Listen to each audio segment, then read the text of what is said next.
looking, watching. We're live. You're pointing. Oh, you can't point like you're I like, pointed, man. I was like, that's a point. That's a signal. Hello, and welcome to the 124th episode of DCP. Brought to you by my incapability of forming correct intros. This week I want everybody to think back when Holtz returned from Bungie and he said, "I really want to do the intro, guys." And we're all like, "Well, Teffy's been doing such a good job." He dug his heels in. I think we should revisit that. Dug his heels in and said, "No, my half-awake intros are what's happening." And you know, look, it's part of the show. I had some real clout then. Okay, I had some real clout. You know, I was the ex-Bungie guy, and I was like, "Did you like Forsaken? Yeah, fucking let me do the intro." You did say that. It's true. Yeah, that exact words. Also, this week we are joined by Professor Broman. Hello, Hi. sir. Hey, Broman. Hello. How's it going? How are you? I'm a person. You are a person, That's man. good. Are you sure? It's good, man. Life's good. Things are good. Nice. For I'm audio happy to listeners be here. For our audio listeners, that could also be T-Rex. You probably wouldn't know. Yeah, you wouldn't know. If I close You my can't eyes, hear. I can You definitely can't get hear my confused. lack of hair. True. Yeah, the hair. Yeah, well, maybe sometimes if you do ASMR hair rub, you know. I could try and rub my head against my microphone. Is that something you want on your podcast? Yes. It's Nick, is this a world do your exclusive? magic. There it is. That's beautiful. And that's the title. That's the title. Listen to my The bald sound head. of bald. The sound of bald. I like it. That's things. That's something. That's special. That is special. That's a first. That's a first for the podcast. So thank you. That is a first ever. Yeah. Yeah. Excellent. Destiny Community Podcast ASMR edition. Yes. Pope is in chat right now saying that we need to interview you. So But we came up with a plan. yeah, we came up with a plan, man. We have a podcast plan. Right? Yeah. We're When jumping into Pope is Destiny. away, the podcasters will play. Exactly. I wrote down the plan. It's actually See, we wrote it down. We have Yeah. an actual plan. Yeah. all right. Well, wrench has been thrown into the plan. Hey, you guys, you want to start the interview without any type of segue? Because holy shit, if you let me try to do this, it's going to be. I think for people who are unaware, there, you know, in case there's anybody unaware, There's no one. how did you get started in streaming, Probo? A quick synopsis, you know, just, you know, how. I got started in streaming. Started streaming January 2013. So it's been 6 years. Nice. I started streaming on Twitch because I got incredibly interested in the platform after I watched a charity marathon called Hurricane Sandy-thon. And I'd been exposed to like the GDQ events before. So I started streaming because I really liked retro games and I wanted to learn how to speedrun games.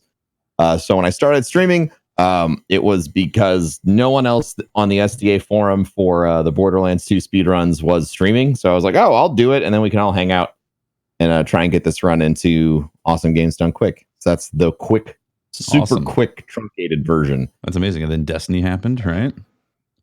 Destiny happened 18 months later. Yeah. I was already full-time and doing pretty well with the speedrunning stuff and streaming Monster Hunter and like starting to do variety. And then Destiny came out and me and Gathalion and T-Rex and some other folks decided, oh, it'll be fun to try and get world first for Vault of Glass, which we did not do. We got 7th. But that got me, I accidentally did an MMO type game again. And then I started streaming Destiny and kept on that for a long time. And then Destiny 2 came out and everyone knows the story with that. And I started doing a lot more variety and I'm incredibly happy about it. Smile. Good choice. That's good. LOL. That's quite a ride right there. Yeah. You know, I got a question actually. So I don't think Sure. we talking about Vault of Glass and that first experience going in there, and then fast forward to Last Wish, and Sure. like how has the comparison been now from streaming those and experiencing like that first raid content in D1 fast forward to what we have now in D2, how things, obviously the community's gotten like extremely intelligent about solving things really quick and all that. Yeah. Sure, you want me to answer this question? I would love Yes. it. What is it like streaming a raid like Last Wish as opposed to Vault of Glass? Yeah. Well, when it was Vault of Glass, everyone was nice. And when it was Last Wish, it was like, hey, these guys are shitting on you. They're fucking you up, bud. You're never gonna get anything. You're awful, dude. So and so already finished it. Wow, charming. Like that was. Yeah, I mean the community is not as kind to one another anymore during events like that, and it makes me sad. But I'm not going to sugarcoat it. No, I mean, it's good not to. In my opinion, and I've been saying this a lot lately, we can all do better. Absolutely. When it comes to things like that. Yeah. So if you're in any stream during the raid race next time and you see that guy in chat, just take him off to the side and be like, hey, buddy, let's take a deep breath. Yeah. I wish that worked. I wish that worked with Twitch chat in general. Yeah, just being like, hey, man, I think that when Destiny, to take it on a serious note instead of just making jokes, when Destiny first came out, a lot of people who were from, MMO raiding guilds were like, I'm not streaming this. Because this is this is 4 years ago. I'm not streaming this. I don't want anyone to steal my strats. I don't want anyone to know any encounter. And if we get world first, they're going to find out when Bungie confirms it. I'll put my video up later. The attitude in general towards streaming, and I also think the financial incentive of being like, oh, if I stream and I get world first, I'm going to get partnered and I'm probably going to make 10 grand off of subs or something. Like, there's no prize pool for winning, but there's a very legitimate status boost and recognition, and you're going to get fucking paid if you get there first and you're not a douchebag, which the community has experienced some people being less than kind winning before. You're going to get paid. Like, people are going to sub to you, people are going to tip you, and all that other stuff. So I think that all of those things together have orchestrated a change where everyone wants to be streaming the raid race. Mm-hmm. Because if you get world first live, it's a huge moment, and everyone likes money. So fascinating. It's a little cynical, but that's how I feel. No, it's very accurate though. It kind of highlights changes that have happened from Twitch in the past 5 years as well. In gaming, yeah. Right. I mean, when Vault of Glass came out, Twitch, we're talking 4 years ago on Twitch, mm-hmm. People were still coming to my channel every single day. Why the F are you on Twitch? You should be making YouTube content. Mm-hmm. And it was when all the, it was before all the YouTubers were like, oh shit, I should stream on Twitch too. It was oh, Twitch. So what's that? Some kind of upstart. Yeah. Okay. I have one too. I have a Twitch. I get it. Lol. But now everybody does everything. Twitch is a legitimate platform. So that's also changed the dynamic as well. For sure. Yeah. Mm-hmm. Interesting. Yeah. Yeah. It's very interesting. Yeah. So sorry to be negative, guys, but no, I think it's actually bad. I think it's really interesting hearing that perspective personally, because it's very real. The changes. I think ever since Amazon purchased Twitch, and it's been getting more and more public face, and then there's only 5 of the original, I think it's 18 employees that are still at Twitch that founded the company. Wow. And the most recent guy that was let go, Chase, was, and I think he did PR and partner relations. He was the first partner manager guy anyone ever met on the platform. Usually the first face people talk to. So there's big changes have happened even since I've started. Yeah, absolutely. Yeah, company's changing. Yep. Speaking of, it's really gone mainstream, right? It's you got Ninja absolutely commercials, and there's real celebrity to be found on Twitch now. Mm-hmm. Yep. It is interesting how people say, oh, I want to be used to be kids. They had ambitions. Now they just want to be YouTubers and streamers. Well, that's ambition still. It's very ambitious, actually. I feel like an old man when I say, no, just don't do it, kids. You can try. Try to get a career in acting instead. You'll have a better chance. Anytime somebody talks to me about that, and they're like, my kid really wants to do what you're doing, please don't tell them about it. And I was like, that's the opposite of what you want to tell me. You want me to talk to your kid about everything I do to make this job happen. Yeah. And then they'll be like, that sounds like a lot of work, which is the W word. Kids hate the W word. So then they'll run away in the other direction. There you go. It's not just playing video games. You actually play much less video games because you're working in video game world. It's true. It's true. Yeah. So that's actually one of the more interesting things, because you're one of the first people that I think of when I think of like people who are streaming, but they got a lot of other stuff going on. I see that T-shirt that you're wearing. That's intentional. Intentional T. I like it. Intentional T-shirt. You want to talk a little bit? You got a bunch of other side projects basically going on, namely King's Coast. Do you want to talk? Can you talk about those? Sure. So, if you don't know me from streaming, there's a off chance that you know me from other stuff I do. So I'm the charity director and co-founder of Guardian Con. And I am one of the co-founders and I guess lead on marketing for King's Coast Coffee Company, which we founded a year and a half ago. So yeah. Why coffee? I love coffee. Coffee is absolutely like, it's one of my favorite things. But we started the company because, me and my business partners we're all broadcasters, but we saw what lack of diversification did to us just on one platform. And when you think about how incredibly financially vulnerable you are, if the only income stream you have is Twitch, which at first, idealistically, everyone assumed would never rapidly change without communication like YouTube does. But all the YouTubers came to Twitch. And now that's happening here. It's becoming more corporatized. So we decided like, okay, well, we want to expand out from things. And the first venture that we built was Guardian Con, which is something that benefits St. Jude. And it's also a great moment that we're trying to build into a celebration of the good that gaming does. And then we have King's Coast Coffee Company, because we realized there was no good way to get coffee if you live in like any area that isn't like downtown or in an urban metropolitan, redeveloped area, metropolitan area. The closest coffee place that I could get good coffee at in my hometown of Tampa, or where I live, is 45 minutes away. So we sat down and like game planned, and we're like, how do we deliver fresh roasted coffee, which is the reason why people come to these places, to somebody's house, like remotely? Like, how do we handle this supply chain stuff? So we do fresh roasted coffee delivered straight to your door anywhere in the world, and we don't roast it until you order it. And that's what makes us different. Yeah, that's awesome. And I promise you, if you try it, unless you have like a third wave coffee shop somewhere near your home, it will be the best coffee you've ever had. I've had it. After a year and a half of hearing that feedback, I'm not afraid to say it out loud anymore. I've had it, and it's delicious. Yeah. And it's impressive that you guys roast and ship that fast. That's amazing. Yeah. Yeah. And we have so many announcements this year that I cannot make. But there's a lot more coming for the company.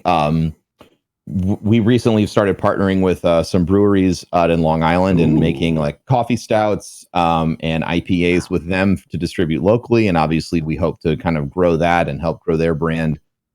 The brands of the companies that are willing to work with us, because that's how you win in business. You help everyone around you win. It's the same attitude that I had when I, if you know me and King Italian and T-Rex and all the people that are like, the godfathers of the Destiny directory on Twitch or whatever, that was our mentality was, you raid the smaller and growing broadcasters because, you want everyone in the community to grow.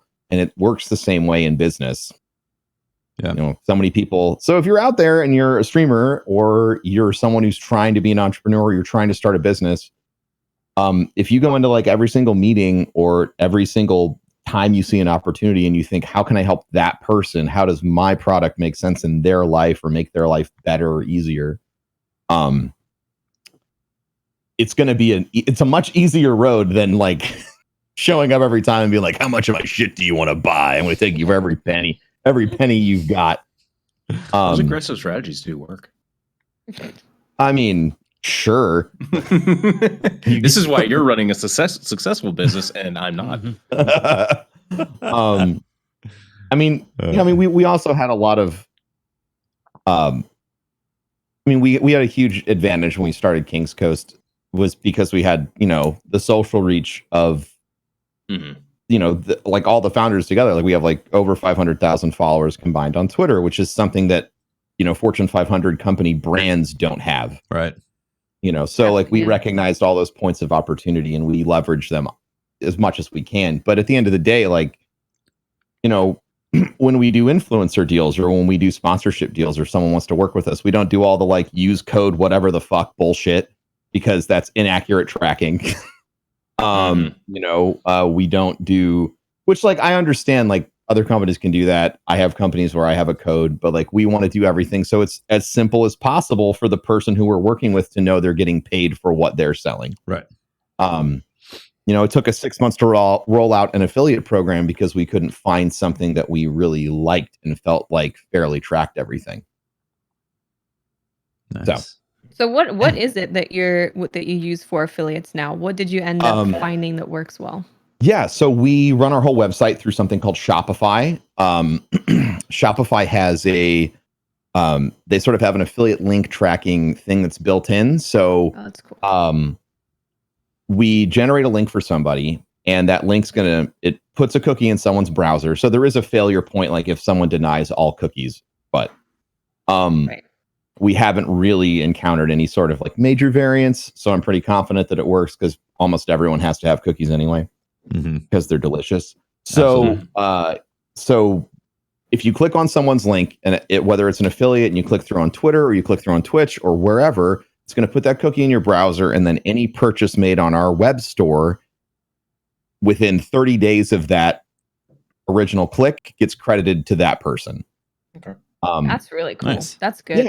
Yeah. That was what I always wanted, and I fought really hard because all the, in the beginning, everyone was like, oh, we'll just use codes. And I was like, no, that's not accurate. And like, usually what happens with code systems are if you have a ton of influencers using a code, everyone's going to remember the biggest person on that list.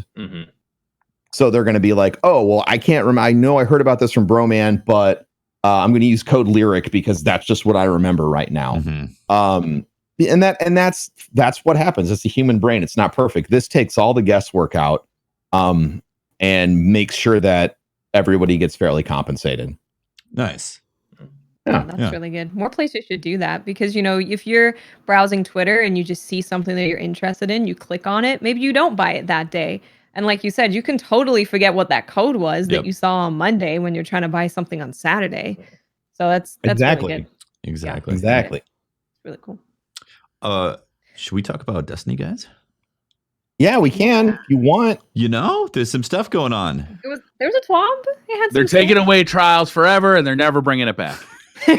Oh my God. Let's talk about trials first. Let's talk about that. Sensationalist.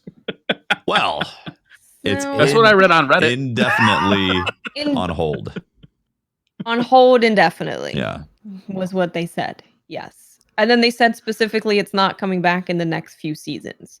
So I don't know if it's necessarily canceled forever, but they don't currently have any plans of how many they want to do trials, and they haven't been talking about their plans. A few is at least. So they just confirmed another season. Did they say a few seasons? Is that what the actual word was? I don't know. Was a few. But if it was a few, then that's more than a couple. Yeah, definitely more than a couple. Yeah, it's interesting. Like, there's two sides to it. It's, do you want them spending time on the game right now to bring back something that is a big question mark as to how it would perform, because it is 2019 now, it's not 2015. And dedicate resources to putting it into the Destiny 2 game world, or would you rather have those resources put towards Destiny 3 or whatever future that they're making for the game, and have that fleshed out for what they think is good for the 2020, 2021 gaming environment? It's a catch-22. Well, if I was a player who bought Destiny because I love Trials, I'd want them to be putting Trials in.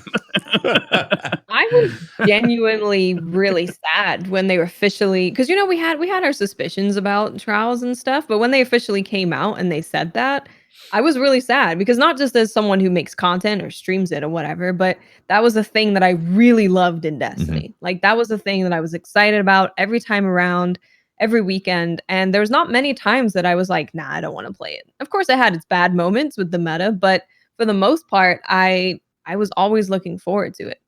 So it made me super sad. I think that PvP in Destiny is in a pretty bad state. Like comp's not good. You have to wait in a queue for like 20 minutes. That's not cool. DDoSing too. There's tons of DDoSing. No one's really playing it anymore. We don't get very frequent sandbox updates, so people get tired of it quickly and don't want to play it anymore. So that was kind of just like Bungie being not putting the nail in the coffin for PvP in Destiny, but it definitely felt like all right, we're not focusing on PvP anymore. It feels like if you're a PvE player, you have many different types of like pinnacle type activities at many different levels for the most part. But if you are a PvP player, the lack of the kind of pinnacle that Trials presented to you is it definitely weighs down now. I don't know, you miss. I feel like that's what I miss the most about PvP is you go into quick play now and you just do stuff. There's Bungie is very big on their 30 seconds of fun, and I feel like that's the only quick play is the only place that you can find the 30 seconds of fun for PvP. It's not. There's nothing else. If I want to get my player versus player fix and somewhere else, it's not. We need it. They really think that Trials doesn't have a place in the game with comp in the game, and they are two totally different things. That's too bad, honestly. They're totally different. They have very different experiences. Comp is such a long investment over multiple days, for most people, multiple weeks to actually get that thing that they want. Single reward. Right, single reward. Trials was a thing where, maybe you get lucky with your buds and you go to the lighthouse and get some cool stuff, but if you don't, there was bounties for you to do where you could get some stuff from that. And it was like a weekend little mini tournament. It was way more accessible for people who didn't PvP than comp is. For me, I didn't play it every weekend, but when it came out or when it had refreshes, I was absolutely playing Trials, and I wanted to get all the stuff. I wanted to get the rewards, and also the excitement of something special being at the lighthouse when you pop that chest, which typically was a weapon for me, was extremely enticing. I wanted that gear. I wanted the solar jewel of Osiris. Like I wanted those things in my inventory. And then Destiny 2, they essentially took away a lot of that and made it cosmetic for that, like the going flawless aspect of it, which I thought was a big bummer. And I honestly feel like the spark to want to just jump in and try to go flawless is a lot greater when you know that there could be loot that you can only get from that place. Because that's honestly the reason why people are grinding comp also. Like they want that weapon, right? Yeah, and that's the thing, right? With just a single weapon reward like this season, I have no interest in using grenade launchers or going for a grenade launcher, so I didn't play comp at all. It's very reliant on that one gun, and if that one gun isn't what people want, then the average person's not going to play it, which makes the numbers really low. Exactly. So it was disappointing for them to come out and say, Trials is on hold indefinitely, but then there also wasn't any word on making PvP better or what they're going to do to comp, maybe having, armor sets for comp, more challenges along the way. We just straight up really haven't heard much of anything in regards to PvP. Yeah. I'll just go ahead and say that when Bungie announced that Trials was returning in Destiny 2 with no fundamental changes to its systems, I pretty much knew it was doomed. Because like, if you go back, you can go back and check the VOD. But like, the thing that made Trials special in Destiny 1 was everything you all just described. And like, at this point, I feel like even if they brought back 3v3 elimination Trials, it would be awesome for a weekend, and then everyone would go back to playing Apex or Fortnite or something else because the competitive environment is different. Mm-hmm. I think that Bungie needs to deliver an experience that was as unique and different as Trials was in Destiny 1 for the return of Trials in order for it to be impactful. Just as sort of Gambit reimagined what it was like in this PvP, PvE situation, I fundamentally believe that in order for the PvP community to get what they want, which is an endgame, a raid level equivalent of PvP endgame, it can't just, like, the idea of a mini tournament is fantastic, but the implementation of how it was in Destiny 1, which people played for 3 years, and what it needs to be going forward to not feel like a snooze fest. I don't think that people want to play 3v3 elimination for 9 years of Destiny's life. I think that the PvP community deserves a new inventive iteration of what Trials is supposed to be, the same way that the PvE community gets new raids. I would love that. How do you feel about it if it takes Destiny 3 though for that to be imagined? I mean, I think that sucks, but I also think that the way Trials started on Destiny 2 and the intentionality of designing the entire game mode and assets and a character and story showed that they thought, just from a game dev standpoint, like that's where they place their bet. So at this point, they have like a year and a half maybe to course correct. And by the time that happens, Destiny 3 is already out. So I don't have a lot of faith in anything coming until Destiny 3. And that's just me being honest. I hate saying it. I got accused a lot of saying, when I said I don't think Trials should come back in Destiny 2, I wasn't saying that because I hate PvP. I was saying it because I think that, like, instead of Trials, they should have had something different. Because everybody else got something different, but the PvP community didn't. So that's honestly how I feel. And I mean, if they could just flip a switch and make Trials come back and just, I guess, forge ahead with whatever plan they had, that might be better than just saying no. But at the end of the day, it's their call. Sure, yeah, and it's going to cost resources no matter what. Like if they take anything from D1, somebody has to do it. Somebody has to reposition. Yeah, they got to recreate stuff for that to make it work in the engine. So it's not like they can just copy paste, obviously. And the amount of DDoSing, somebody who's experienced it at a very inopportune time and maliciously, it's gotten to the point where people will DDoS folks during raid races, and it's just that easy to do it. Yeah, like you can be a script kiddie with a home computer, and you can knock someone offline. And I think that, like, that's an even higher level problem to, like, this competitive arena, is that now that it is so easy and so common to DDoS people, if they were to bring Trials back now, you wouldn't be able to fucking play it. Because you would have a greater likelihood of getting knocked offline inside of one of 7 matches than you would of winning all 7. Yeah. And I think that's super shitty, and that needs to be fixed. Yeah, honestly, if I look within as just a player and completely take out the streamer side of the game mode, it's the problems with peer-to-peer are just too great, in my opinion, to make sense for them to bring it back with those resources. I think that they have to redefine their structure, their netcode. They have to redefine those things to prevent the stuff that's happening in 2019 right now, because in 2015 it was a lot less common. It happened, but it was a lot less common. And on console. Yeah, right? And on console, exactly. Yeah.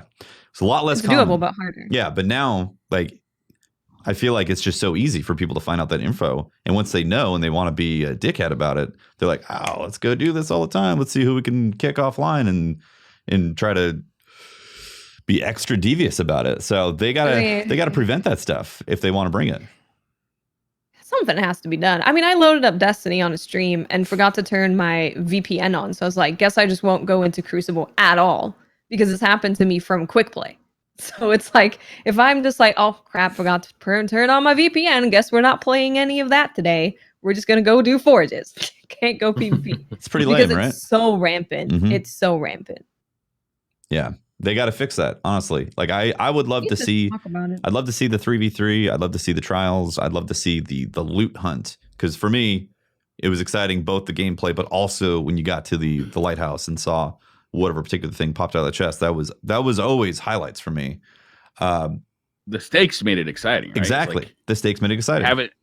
I really like the old format of having like one boon that like gave you a loss forgiveness token, basically, and like you use that up in, let's say, your 6th game, so you got, it's a do or die to get to the lighthouse on your last game, and it was so exciting, and you're getting like an adrenaline rush because here we are, like, are we going to the lighthouse or are we going back empty-handed? It was really exciting stuff. It was very exciting. It was fun to watch too.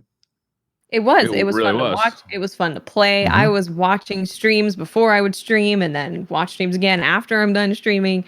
It was just, they really nailed something special with Trials. Yeah. And like you said, bro, man, like they if they're bringing it back, I do want them to bring it back in a state where people are that excited about it again. Yeah. Because 4v4 Trials was literally comp. It was comp with some different loot. And it didn't give you a different extra animations at the beginning to show you what you could buy at the Eververse store. Oh my god, that whole intro sequence. Well, I mean, and this is if you're looking to transition, that's one of the things that kills the experience in Anthem is the constant breaking up of shit because you're forced to stare at a loading screen for 15 minutes. Right. Absolutely. In between an encounter. And like that was the momentum of Trials. What you'd be like, fuck yeah, what a great win. Oh, cool. See those emotes. He's got a basket. That guy's got the silly dance. There's some popcorn. Oh, look, he's eating popcorn. And then like I always felt like I would just completely cool out before and so it felt like you're constantly revving the engine to sort of keep going because you take so long between matches. Yeah. Now, if you're actually going for high level on comp, you're taking like what, 20, 30 minutes between matches? I mean, that's going for a not forgotten right now is whew. That's just straight up like the complete polar opposite of fun. Yeah. Right? They changed the matchmaking without thinking about how that's going to affect queue times. It's a change that works very well for the mid tier, I guess, where just the more population is. But when you get into the people that are like once they've stopped going for whatever the 2100 reward is, once they're past that, it's like from there on in Here Be Dragons, you don't go there. Yeah, it's rough, unfortunately. So yeah, I think they have to fix some serious fundamental stuff for them to consider bringing back another PvP Pinnacle mode, and that unfortunately I don't think is going to happen in D2 because they'd have to restructure their netcode architecture to have dedicated servers work. I think they might need to have a PvP summit, a PvP dedicated summit, or even not even a summit, just send out a survey to people, or like a really extensive survey. Like I would just love for Bungie to know what the community wants from something like Trials. Just get everyone's goals of what they would want would be fantastic. Yeah, I think that's a great idea. Yeah, I like that. Yep, would love that. I would not want to be the one to have to sort through the data of a survey sent out to everyone in the Destiny community. I mean, like it doesn't have to be everybody. Like, how's PvP? I don't know. Broman did touch on something too. Is that a lot of the community that used to be hardcore Trials players have moved on to other games. The gaming world has moved on in a big way. Battle Royale in general. Battle Royale has really captured the imagination of people who like competitive shooters and free to play. Yeah, the arena shooter also is not. The arena shooter is not the powerhouse of gaming that it used to be. Yeah. Like everybody used to shoehorn an arena shooter in to whatever game they made after Halo came out and crushed it with multiplayer. It's true. Like there was some guy in an office like, you gotta Halo the game. 4v4 with the sandbox right now. Hit the Halo button, and I don't care if it doesn't belong. That was sort of like the default behavior of so many studios. And now we're starting to see that with Battle Royale games. but it's like that's why I said like you really do have to bring something new and fresh to the table, because like my brother said it on Twitter when they announced all the stuff about Trials, and he said if you want a really fun squad based 3v3 elimination game type that you can play, Apex is free to download right now. And like he's not wrong. No, Not he's at all. totally right. Yeah. He's not wrong. It's a class based 3v3 elimination tournament. Mm-hmm. Yeah. So And it plays phenomenally. And it plays great. It's super awesome. So that creates difficulty, right? So you can't just throw out another arena thing. You have to intentionally kind of reinvent the wheel. And one of my big concerns is like I don't know if the arena shooter is it anymore. Like I think that there's still a lot of values, but I think that people are very much like if I'm going to if I want to play an arena shooter, I want to play Overwatch, or I'm going to play CSGO, or I'm going to play something else. I think Destiny maybe socially had its opportunity to prove itself because like it's Bungie and they made Halo. And I think that maybe it just didn't get there. And now maybe it won't ever. Like, I think that's an honest concern. So I don't know. Everybody jokes about a Destiny BR, but I would not be shocked if it happened. I'm just fearful of a BR on peer-to-peer. Yeah, they can't do peer-to-peer, that's for sure. No, right? no, not happening either. If they did like a Dark Zone type of thing in Destiny for going patrols and like the fantasy idea of an actual faction war, where your faction. That's what I want. But like you go on to any of these the patrol routes, and if you did see somebody from dead orbit, you're obviously going to kill them because they're scum. Yeah. I would love something like that. Light and Dark Guardians. Yeah. Mm-hmm. Which is being set up right now, like in an incredibly obvious way with the Last Word and all of these stories, and now the Thorns coming back into play, and Drifter doesn't know if he wants to be our friend anymore. It's very emotional. It is. It's like a soap opera. Oh my god. Yeah. At least Jack still loves us. Yeah. Sure, we're married to him now. We got the boat. We're married. You guys want to go through the TWAB a little bit here because it's meaty. Oh boy. It's a little meaty. Is it meaty? Yes. I There's a lot personally of think changes. it's meaty. Yeah. Well, there's a lot of specifics about the changes. Yeah. There's a couple key points, and I'm like, nice. I don't know if it was a meaty, like, oh my god, season. The Okay, Drifter. it's not a 12-course meal, but what I'm saying is it's not the fucking dollar menu either. Okay, I'm with you on that. Yeah. Well, you probably can like totally have a 12-course meal, the dollar menu. It'd probably be a lot cheaper. Anyway, we got this week at Bungie. We got they are doing a raid along, Scourge of the Past raid along, Tuesday, February 26th, 10 a.m. to 12 p.m. PST. Cool. Those are always Maybe. fun. No, not next year. Yeah, raid alongs are always awesome, so looking forward to that. Scourge of the Past is honestly one of my top raids, just because I don't know, it hits that short. You can do it in such a short amount of time. So God, I hope they kind of go slow throughout that raid.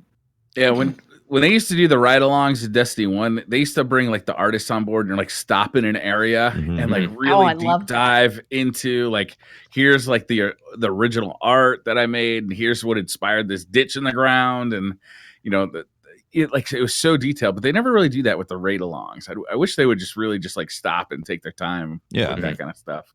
I used to love that. I remember looking at they were looking at a bunch of buildings that were on the Cosmodrome, and they're like, oh well, I was looking at this church that's in Germany, and that was my inspiration for that. And finding out those behind the scenes things, I think, is really cool. Absolutely. You guys tell me quick polling of the podcast here. How do you guys like Gambit right now? Third round sucks. Okay. Did you read of what's happening to the third round? Okay. I was gonna say you just set me up so well here. They got Robbie Stevens. He was one of the senior designers on Gambit. And my teammate. Yes. You won with him. Yes. You carried him to victory. There's a bunch of changes coming to Gambit with Season of the Drifter. starting off. Change the third round of Gambit to a Primeval Rush sudden death. This will speed up Gambit matches overall and add a change of pace to the final round. Excellent. Like it. Right. Overhauled how we choose the invader spawn location, increase the number of invader spawns. This is points really for well each needed. map. This should greatly reduce the chance of spawning very near or in direct line of sight of an enemy guardian. Mm-hmm. Yep, needed. So keep your head on a swivel even more so if you're having trouble right now against invaders. Implemented idle protection, which means that players that remain dormant for too long will not receive end of match rewards or infamy points. Very odd wording on that, I feel like. If idle protection... Oh, they're not going to get rewards, but they're not going to get kicked? Well, if they... I would hope it would remove them from queue at the end of the match because Gambit games don't it's refill, honestly right? Probably not going to. Yeah. Again, if they're not even collecting a moat or even doing 1 point of damage at any point in the match, I feel like they just need to get a hot boot. Just get out of here. Well, hopefully, if they're not receiving any end of match rewards, then there's no actual. But not everybody reads the TWAB. Do it. Not everybody reads the TWAB. So you're gonna have people who are like, "Oh, I do this thing where I like go to work, I go to school. Sorry, I go to my freshman year of high school, and I leave my console on. I just collect rewards, and I get back and look at my loot." Okay. The triumph. Okay, if you were trying to get guardian kills for your dredgen title, they've changed it so it can be progressed by killing any guardian using a super, not just invaders. So it makes attaining dredgen title a little bit less of a daunting task. Blockers are getting changed up. It's gonna be nice seeing different enemies. I'm excited about that. The small blocker will be taken goblins with less health than the previous phalanx. I still think the phalanxes were like the best, just absolute best thing to bank. But that's why they're changing it, though. Yeah. Mm-hmm. Medium blocker, taken captain with more health than the previous night. So they want you to go for the tier 2 basically now. And think about this: captains are annoying because they're they are annoying. Yeah, constantly they blind you. Could you imagine like you spawn a captain and then you spawn a goblin and then it's like blocking it and it's just a big mess? Oh, that would be a nightmare. Yeah. That's the play right there. Large blocker, taken knight with more health than the previous ogre. Oh Lord. So a knight I'm assuming that knight's gonna be spitting fire at you. Yeah. Right? Yes. Yeah. Doing what knights Can they make him bigger to make him seem like he's they need to be bigger. That'd be cool. They need a big, big chungus knight. Taken knight. That'd be terrifying. I want that as a primeval. So someone asked this on Reddit and they were worried that, oh God, taken goblins. You can make taken goblins. Like, what if you just make a bunch of them and they all immune each other? Right. That's a strat. Yeah, it'd be terrible. That seems like the strat. Yeah. That sounds like the strat. Yeah. Hopefully, I think DMG responded with like, it shouldn't happen. Really? Shouldn't. Yeah. It's like... You know what? It's actually never supposed to happen. Yeah. So the fact that it happens means that it's probably never supposed to happen. They're not supposed to shield another shielded? No, they're not supposed to circle jerk each other. Oh, it happens so often. I see it all the time. Every time you go into the Vex, the one with Asher Mir. Any of them with Taken and Goblins. Mm-hmm. It shouldn't. And hopefully this is one that they've got. I think that's the first thing I'm going to do in Gambit. Like get a 4-stack and we're just going to spawn Goblins and just see if they're just see what happens. Yeah, you want to spawn them all at the same time, so hopefully they shield each other. Yeah, exactly. Oh God. Anyway, the changes arrive with season of the Drifter. That's and March 6th. Yep. 5th. March 5th. Yep. 5th. Yeah. Something like that. Also, Triple Infamy Weekend starting the 26th, going until the 5th. How about that? It's not really a like trickle down on that infamy, bud. Yeah, that's the last. If you've been holding off on that Destiny PvP experience at the moment, time to jump on in.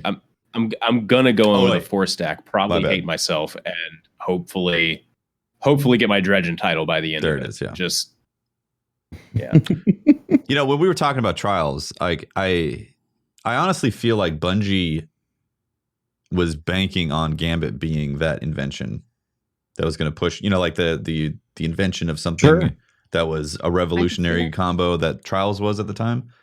I feel like Gambit was that for them, and it hasn't been received that way. I think Gambit is in a vacuum. It is an absolutely wonderful game mode. Mm-hmm. And there's just like these few things that keep popping up that just keep it from being as fun as I think it can be. Because every time you guys played it at an event, like basically when exotic heavy weapons, machine guns, and Ikola Shoddy aren't in there, it's really cool. Like it is a really cool game mode, but as soon as those things enter the mix, it just gets kind of degenerate. Yeah. Well, they're nerfing shotguns somewhat. Yes, in the next section here, we have some sandbox update. Mm-hmm. Sandbox designer Victor Anderson talking about linear fusion rifles. Boy, this part was real funny. Yeah. Especially 6 months after Forsaken. Linear fusion rifle aim assist values will receive an adjustment to reduce effectiveness at a very long range. And then another little statement.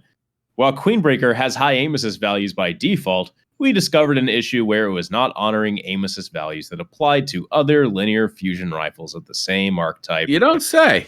This resulted in Queenbreaker having over double the intended aim assist. Double the intended aim assist.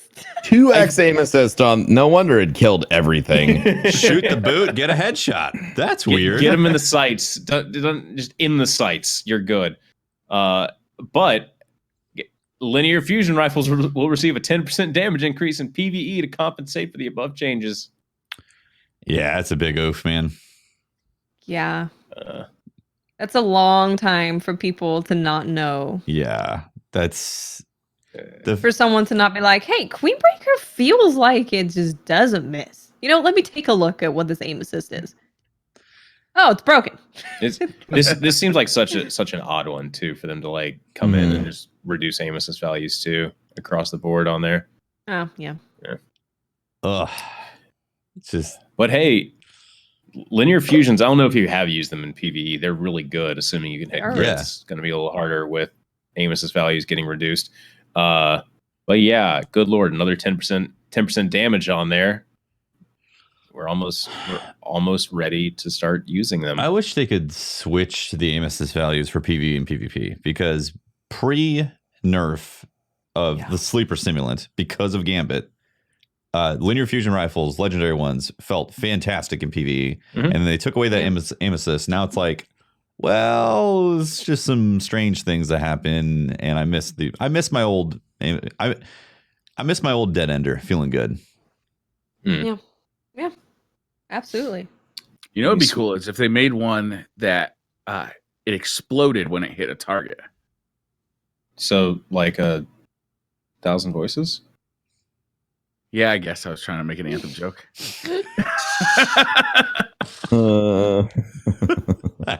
Hey, who likes shotguns?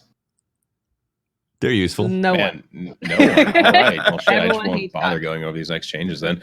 Shotguns will receive... there's a bunch of stuff in here. Basically, in Season of Drifter, we're making a few changes to rapid fire shotguns and the full auto perk. We're doing this for a few reasons. One of them being that full auto perk feels far too important to shotguns in PvE. This perk effectively doubles the damage output of any given shotgun due to the rate of fire increases. Yep. While we believe it's important to have useful perks on your weapon, the efficiency of this was so impactful that rapid-fire shotguns became the only shotgun worth considering for PvE. When the following changes released in Season of the Drifter, we hope you might be inspired to equip an aggressive shotgun, or maybe even take a slug shotgun. That's been true since shotguns existed in Destiny. Yes. Yeah. The faster firing, the more damage you do. Yeah. For PvE. Shotguns will receive a damage multiplier in PvE activities, effectively doubling their damage. Legend of Acrius is an exemption. They should have just doubled Legend of Acrius. That could be insane. Just freaking go for it. Go for it. Go nuts. The full auto rate of fire bonus for shotguns is now plus 10%, down from 100%. That is going to feel different. That's not as good. that is going to Not as feel good. that's going to feel alarmingly different, especially for the rapid fire frames. Like in addition, it no longer increases the shotgun pellet spread. Default rate of fire values have also shifted. Basically, everything is getting faster. Oh, that was loud. I think that was Holtz because he didn't hear it. What? Yo, I like how Pat's like, what happened? And we're like, what? Ice pick just went in my ear? None. I don't hear anything. I heard nothing. So it's definitely Nick, have fun editing that. In 58 minutes on my audio. Aggressives are speeding up. So every other shotgun is actually getting buffed, except for the full auto rapid fire. Essentially, everything that's getting a nerf. Yeah, that's good. Yeah, everything is getting sped up except rapid fire. 140 down from 200. Mm-hmm. They were previously natively 100, but that means nothing because full auto. Right. So if you used to like aggressives in PvP, you prepared to love aggressives in PvP. Yeah. Also, reduced base damage for shotguns across the board to align with their new rates of fire per subclass archetype. Reduce base damage across the board. So all of them got nerfed. So, yes, so they are reducing the damage across the board, but also they're receiving a damage multiplier in PvE. How that all works out, no idea. Ammo reserves are also being reevaluated due to the increased efficiency. That sounds like something you say to someone before they get fired. Oh, interesting, though. They're actually toning down the range of shotguns in PvP. They are, yeah. The one-hit kill range of shotguns. That's really interesting. And also, sorry, I'm still shocked. Like, apparently, I just assaulted everyone's ears. I'm sorry. It was a loud Yes. sonic spike right into my eardrum. All right. Oh no. Yeah, it's all good. Yeah, I'll recover after some No, therapy. my week's ruined. So, Broman, how do you feel about shotguns? I mean, I love them and hate them at the same time. So I feel you. that is a treat. I'm not too terribly concerned about it. I hope it doesn't feel like a nerf across the board. Because it sounds like it's a nerf. Like they're trying to balance. And when they balance, when Destiny, when Bungie goes for balance, I feel like a lot of times they make things feel like, well, you can use anything. They make PvE more boring. Yeah, you can use anything, so it's more boring. I hope that's not the case. Yeah. So speaking of exactly that, where you're making something more boring, we're gonna boring the shit out of the one-eyed mask. All right. Yeah, in various combat situations, one-eyed mask has been, one-eyed mask has been too effective. That's putting it lightly. And has become nobody's mentioned it. Really, a non-choice exotic for Titans in PvP environments. After implementing the following changes, we believe the exotic will still be potent if used well, but there will be more opportunities to counter it. The duration of the Mark of Vengeance has been reduced from 15 to 8 seconds. So that's like the little X that gets put on someone. It's not going to last forever now. The way players refill health after a successful kill has been changed. Before, it restored all of your health, and with Overshield refilling over time, basically it just instantaneously healed you from whatever health you are to full. Now the health refills over time along with the Overshield. This should give a leg up when encountering situations where multiple people are fighting one person with the one-eyed mask equipped. That means you can shoot him and stop the health regen, right? I fucking hope so. Probably, right? Yeah. I would assume so, yeah. Vengeance will no longer trigger for players in Super. This was making Supers far too potent. This was just like, oh, well, you got to kill, guys. He was nearly dead. Almost got him. Now he has an overshield. So I'm interested in seeing how this plays out for sure. I definitely have my opinions on one-eyed mask still. Yeah. I mean, it's a bunch of exotics baked.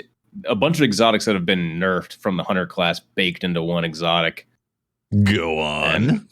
Just saying, man. Like, it was needed, bullshit. Right? It was about time that they do something about this. Oh yeah, no, it needed to be nerfed. I'm basically in the process of just not playing PvP right now because I'm really tired of Titans with one-eyed mask just skating, being right? a pain to play again. Yeah, because you like your router not on fire. What if I told also you they were taking away their ability to skate, their one-eyed mask, and their rapid-fire shotguns? Wow. No more skating, no more what I'm asking, no more firing that shot. When you bring that up, this feels like a targeted nerf on Titans across the Titan board. nerf, right? That's true. Fascinating. That's what it is. Broman, how do you feel about that? Warlocks, man. About what? Yeah, your Titan Brotherhood just getting like knocked down, man. Used to it. Used to it, yeah. I played Titan in Destiny 1. Who else did? No one? That's what I thought. I played Titan, but not until I had all 3 hunters first. You can't blink in shotgun, no. You can't win if you can't. You have to blink. you can run forward with a Juggernaut shield, and You got a blink shot. You got a blink, and then you got a shotgun. I'm sorry. I'm still traumatized. There was that one time when Titans were good, right? With the Yeah. with the For like shield, and it was 2 only weeks, shotguns. and everyone was like, "You Sunbreaker." Oh, And yeah, that's a meanwhile, I'm different like, thing. you've been blinking behind me and blowing out the back of my skull for a year and a half. You don't see me crying. I didn't equip Blink. Okay, I didn't like it. Ugh, I love Blink. It was I amazing. wore bones. Bones of AO for life. Okay, if anything, we're on the same level. We both hate people that blink. Yeah, stupid nerds. I blanked And then in finally, both the PvE biggest and piece PvP. of news Yes. from the TWAP. Hunters can finally fully view capes in the inspect window. That is a big deal. That is That a is big a nice deal. I change. could never see the hood. Yeah. Which It is took like 5 below- years. or the bottom of the cape. Yeah. It took Chad, 5 years. I feel like I just have to say I don't hate anybody who blinks in shotguns. I've been traumatized, okay? And I hope you enjoyed You all just of your strongly dislike them. free trips to the lighthouse on my dead body. So I hope you liked them. You're a very charitable individual. Thank you. I gave the lighthouse wins. I brought so many people to the lighthouse over a bridge of my corpses. Everyone likes to track the amount of trials carries that they did. You know, I got this many people. No, you're clearly the winner. This many sacrifices from Broman. Yes. That was it for the TWAP, aside from some snarky stuff about DMG and DMG and Bread and all that, Cosmo doing it first. Yeah. Yes. So did you guys get a chance to check out Anthem, everybody? Yeah. Hell yeah. The early access PC version has been out for about a week now, right? Coming Correct. up in a week. Came out last yeah. Friday. Yeah, week. Yep. The general release is this Been Friday. like We got 2 hours? An hour? And a day half? one. Yeah, it's soon patch. tomorrow. Yeah, in like 2 hours. I 2 think. hours. Yeah, 2 hours tomorrow. Yeah. Yeah. We got the day one patch, which improved a lot of things, especially loading screens on older PCs and some of the crashes and some of the bugs. It's been a rocky launch for Anthem, that's for sure. Some pretty rough reviews coming up on sites. I do wonder if it was wise to release the game to anybody, frankly, in the state it was in before that patch came out. Well, Yeah. this is the thing, right? They had a day one patch that didn't come out on the day one that they actually released it to paying customers. Right. Yeah. The Yeah. whole release This is is a a bit- debacle. Wee bit weird.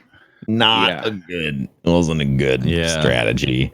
I feel like And they knew it. That's why they released the day one patch earlier True. for the anyone who was on Origin Early Access got the patch Yesterday. like yesterday at 4 Yesterday, p.m. yeah. 6 p.m. Yeah, they knew. Mhm. Yeah, they did a very weird live stream where they announced that they're going to I mean, let the patch go in about 4 hours. hey, if you're winning, you're winning. Yes. So let's dig in. Let's dig into Anthem. Like, All All right. right. let's start with story.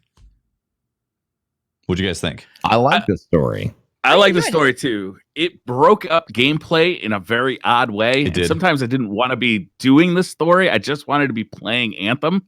Mhm. Yep. I did like the story overall. There were some weak points. The monitor was kind of I don't know. Like I have no idea what his Just a guy. motivations were. Like just some evil just guy. a bad guy, Just right? some evil Just a bad guy guy. doing bad things to just be a guy. Yeah, but he's Yeah, also but- a businessman. He's just trying to pay people off, being like, "Listen, I'll make you an offer." He's like the Godfather in there. Yeah. And like the voice acting was good overall. I did have a problem. Did anybody else choose the male voice actor? No. I did. So the male voice actor, I'm pretty sure I've listened to audiobooks with this guy reading them because god damn, it sounded so familiar. And it just the whole time I'm thinking, it sounds like he's reading me an audiobook. Oh, he was also Noctis. Oh, Apparently. Oh. That's what I Noctis was from told. what? I I'm could not be familiar wrong. with that. Final Fantasy. But he could be not. He's Noctis in Final Fantasy 15. Oh, okay. Oh. Interesting. Yeah. Okay. Yeah. Yeah, that makes sense actually. Yeah. Yeah. So if you played that game, then you know. Mhm. Yeah, I think Anthem for the story, because there was a lot of people saying like it had no story, and I was like, what? There is definitely a story in there. Is it a BioWare level Mass Effect story? No. It's a story that's not good or bad, in my opinion. It's like a backdrop. It reminds me a lot of Destiny 1's story, but honestly, I think Destiny 1's launch vanilla story was worse because it was extremely vague in terms of all the things that were going on. This at least It didn't It make was any a story sense. that you had to read that was in a book that was on a website that you didn't know about unless you went Exactly. looking for it. exactly. Well, the story that was in Destiny's game didn't actually make sense. Like it didn't. There was no linear thread, Yeah. like through it that like made any like real sense. Exactly, yeah. So at least there was like a conclusion and some character development. And the characters that I thought were actually very interesting. And the voice acting was good. But I definitely agree. Like every time I went back, there was like a bunch of bubbles to talk to, people that wanted to have story discussion with me. And I'm like, I want to go blow stuff up, but I don't want to miss out on this stuff. And so I forced myself to talk to everybody, and it definitely broke up the gameplay when going through the story like that. Yeah. Totally. As far as my interaction with the story, I tried because of all the loading screens, I ended up getting caught in a load screen while loading. So I just missed a big cinematic part of the game. Yeah. That's a bug. There's a scene with the monitor, like the first time he's basically introduced. Really? And then there's like another thing that pops up, and you find someone's body, and I'm like, oh, how did she die? And then Watts is like, did you not see the cutscene? Like, no, there was a cutscene. I thought that was a loading screen. Okay. Yeah. And then I still haven't progressed past the point of the story in quotation marks where you have to go story your way into some tombs. The tomb mission made a lot of waves. So okay. So the story, I generally enjoyed it. I think that mission where you have to do the tombs and do a bunch of random stuff, I think that did break up the flow of the story. Because you're like, oh, story, learn about the world, sweet, nice and cool. And then you're like, okay, I have to take a break for 3 hours and go do this stuff where I'm not really learning any more story. So I do think that it was a weird place to put such a big break in the story. But I think that the voice acting is really good. I think that I've really enjoyed the voice acting, and the story and the final fight I enjoyed as well. Final fight was a pain in the ass solo on hard. I bet it was. I can imagine. Why would you do that to yourself? I know. This is what I do with all games. I always play it solo, and typically on the hardest, unless it's some insane difficulty like God of War, because I like the challenge. I also like to feel like I feel like I learned things from the combat doing that. But that last battle was a pain in the ass to do solo. That dude's got like 2 billion health. Yeah, I know. He does. Oh, to mention Got a something else lot. about the tombs is it was a little weird that there's nothing in them. It's just Why did like, I have to go to a loading screen to get Here's a- nothing? Here's a room with like a tomb thing. I A expected, test bubble. something Yeah. like maybe there's a dude in there that I fight after I get in, Yeah. or maybe there's. I was surprised. I didn't realize that I had that expectation, but because it took so long to get in those tombs, I did expect something. So Like the quest itself, I would expect to see a quest like that in the game somewhere. Yeah. Where At it the was end of it. placed at the end of it, when they want to say, okay, you've played through the story, let me introduce you to this like free play activity. And maybe there's like your first masterwork is your reward for completing this, right? I But could see that. having it where it was and be the length it was. They are making changes to it. They made changes to it in the already, air quotes day one patch where you start making progress to that quest before you even get to that quest to hopefully speed players through that part. That was going on before because I don't think that's. I was already making progress when I got to that too. But like, that doesn't help me. The main thing that was going on is that you had to actually pop the chest. You had to be the one that held the button to pop the chest to have it. That was weird. Yeah, so they changed that to where if you're within range of the chest, it counts for everybody in your group. Which I must be a greedy motherfucker because like I had like 10 of those things popped already. That was definitely just running for the loot. I was wondering why mine was at 1 after we'd been playing for like 4 hours, and it's because Watts got every single chest.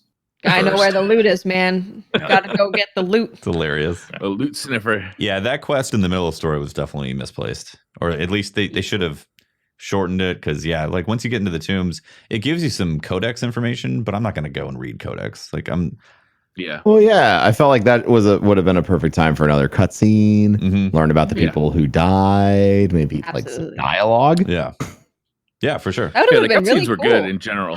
I was really excited about the tombs actually because it's like these legionnaires and these legendary fighters or whatever, and to learn more about them, I was super excited about the tomb part, and then I didn't actually end up seeing their legacy. I could read about it, but I didn't get to see it. Yeah, so this is again correlates heavily to how D1 was set up, where there's all this amazing lore and amazing world that they built in D1, yet very little of it was actually in the game. At least in Anthem, there's a codex that you can go to and actually read the stuff and not have to go to a website. But still, it's like... And it pops up on your screen when you find it, so you can actually read it when you find it. Yeah, exactly. So at least they did that step of it, but it is very reminiscent of like, look at this awesome world that they built with all this lore, and the story is just kind of given like a fraction and like forgetting about cool things like that, like having a cutscene about those heroes that these tombs are built around. This game is going to be forever tied to Destiny for me because of how similar it feels. Not in the gameplay, but in the playing experience to playing Destiny 1. Because ultimately, I'm very much in love with playing Anthem. The act of flying around, shooting stuff, and getting loot is very cool and very good. I really like it. But the other stuff that surrounds it needs a lot of work. Yeah, that's fair. It's really interesting, the correlations on there, and I agree as well. I'm like having a fantastic time playing it. I've got like 40-50 hours into it, and I'm making end game builds, and I'm really enjoying it. And I'm very aware of its flaws and the issues and the technical issues. It's been huge technical issues with the game. Lots of people like can barely play it because of system setups on PC and all that. Hopefully consoles don't have those type of things, but it's a launch title and it's probably going to have issues on console as well. But the times that I've been looting and shooting, I know that's a coined term that gets overused a lot, but it is, you shoot and you loot, you fire and acquire in the game, and you make builds. And I feel like a lot of people going into it, stabby and grabby. Yeah, stabby grabby. Exactly. I'm definitely stabby grabby. That whole thread this morning made me laugh. Yeah, that was hilarious. Yeah. Like I really do deeply apologize if any devs hate that term, but like make a better term over it, right? Like it's gonna be, that's what everyone's gonna call it. Like everyone's calling what it. You're doing, right? Like shooting everyone, dudes and looting dudes. like everybody calls me Broman, right? But if I was like, no, you call me Professor Broman, yeah, everyone would be like, whatever, Broman. It's hilarious. Like people are like everyone's gonna call it a looter shooter because that's just the simplest way to break down the core mechanics of the game. Yeah, exactly. So it's like calling it a battle royale. There's nothing royal about it. You're right, Holtz. Now I'm pissed. God. All battle royales are called battle royales because of the movie that they're like based on, which is a bunch of kids on an island that have to kill each other to escape. Wholesome. That's pretty good, actually. Wow. I've been enjoying it personally, but I'm also a fan of builds. I'm a fan of Diablo. If you ever made a build in Diablo to do endgame content, like that is what this scratches really well, along with also having shooting mechanics and abilities and flying around and Michael Bay explosions every second. which is fun. Very I mean, Michael Bay. It's I'm currently enjoying it for sure. I'm enjoying there's some guns that I think are giving me a headache because they're flashing in my face constantly. But I fear or I feel like when I get to the point where I have the legendary gear and all that stuff, what am I actually gonna do with those builds that I've made? I'm waiting to see the stuff that I'm gonna do. Right now it's a little late on actual end game content. There's there's GMs, there's like you can play the same content that's in there that you've already played at harder difficulty levels. So as you optimize your build, you'll kind of see your development get harder and harder. I want I think for that stuff, loot. I think for that stuff, you're gonna have to. Oh, you want better stuff from the GM too. The fact that so my assumption going into the game was I'm gonna play through the story, probably on normal or hard, depending on the quality of my team. And when I finish that, I'll grind hard for a little bit, and then I'll play Grandmaster. I'll get my Grandmaster 1 build, and it'll be awesome. And then finally, after I have that, I'll be able to go do Grandmaster 2 stuff where there's new things that I haven't gotten yet. And then after I compete that, then I go do Grandmaster 3 where there's new things I haven't gotten yet. But as it stands right now, every single thing in the Grandmaster loot table is available at GM1.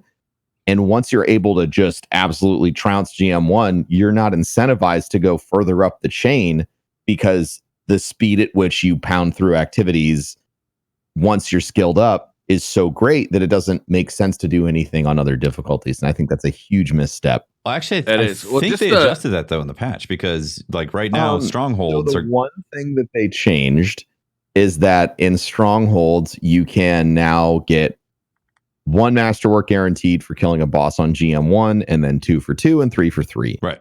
I don't think that is enough. Isn't the same for legendary contracts too? Better. And then legendary, and like there's some changes, but like I agree completely with Watts. Like it's just not enough. Like there needs to be a reason. Like why do I go do GM3 Heart of Rage? Mm-hmm. Like, what do I get out of that? What do I get out of doing Grandmaster 3 free play? Like what do I get out of that that's different than doing it on Grandmaster 1? Like there needs to be, Grandmaster level specific loot, and there needs to be incredibly unique loot at the end of those stronghold bosses to encourage people to engage with those activities. Mm-hmm. Because without it, it's kind of like, why am I playing this? Okay, so I want to pitch an alternate view on that. Sure. Why did we play Monster Hunter World? Because I like big fucking swords. Because there's always a bigger boss to kill. But there's a cap to the bigger boss. And once you farm the bigger bosses and you made the builds, why did you make the builds? Well, I walked away after I killed the biggest bosses. Okay. And waited for them to release G rank or the pickle or the arc tempered, whatever the F's. Right. Because my point on that is that a lot of people like to make the builds so they can apply that to the same content. It's like why do we raid to get gear to then go do the raid again even better? You know what I mean? There is in my opinion, there is just a difference in those loops. Like the diversity present inside the Monster Hunter universe, the diversity of approach that you can bring into a raid, which still isn't that great. But like once you find one build that just absolutely dunks on, Grandmaster 1 for whatever your favorite javelin is, I don't even feel incentivized to make other builds. Like in Monster Hunter, after I was like, oh man, well, this has been fun. I wonder how this fight would feel with this. I'm using a hammer. I wonder what this feels like with dual blades. And the fight completely changes. And I think that there is not enough of that feeling in Anthem right now. Well, I got to say, I'm definitely incentivized to try the other javelins because at this point, when I go into I've played all of them. GM1, I'm thinking to myself, when I load in and I'm playing, especially if I'm playing with a match-made group that I don't know, I'm really hoping to see one of each javelin type because I truly believe maybe the interceptor is a little weak on this, but I have seen an interceptor that can do 100k damage with a sniper rifle because of the link between they have an ability where they can reload after dodging 3 times, and then also up the damage of the explosion on the sniper rifle that has the explosive damage.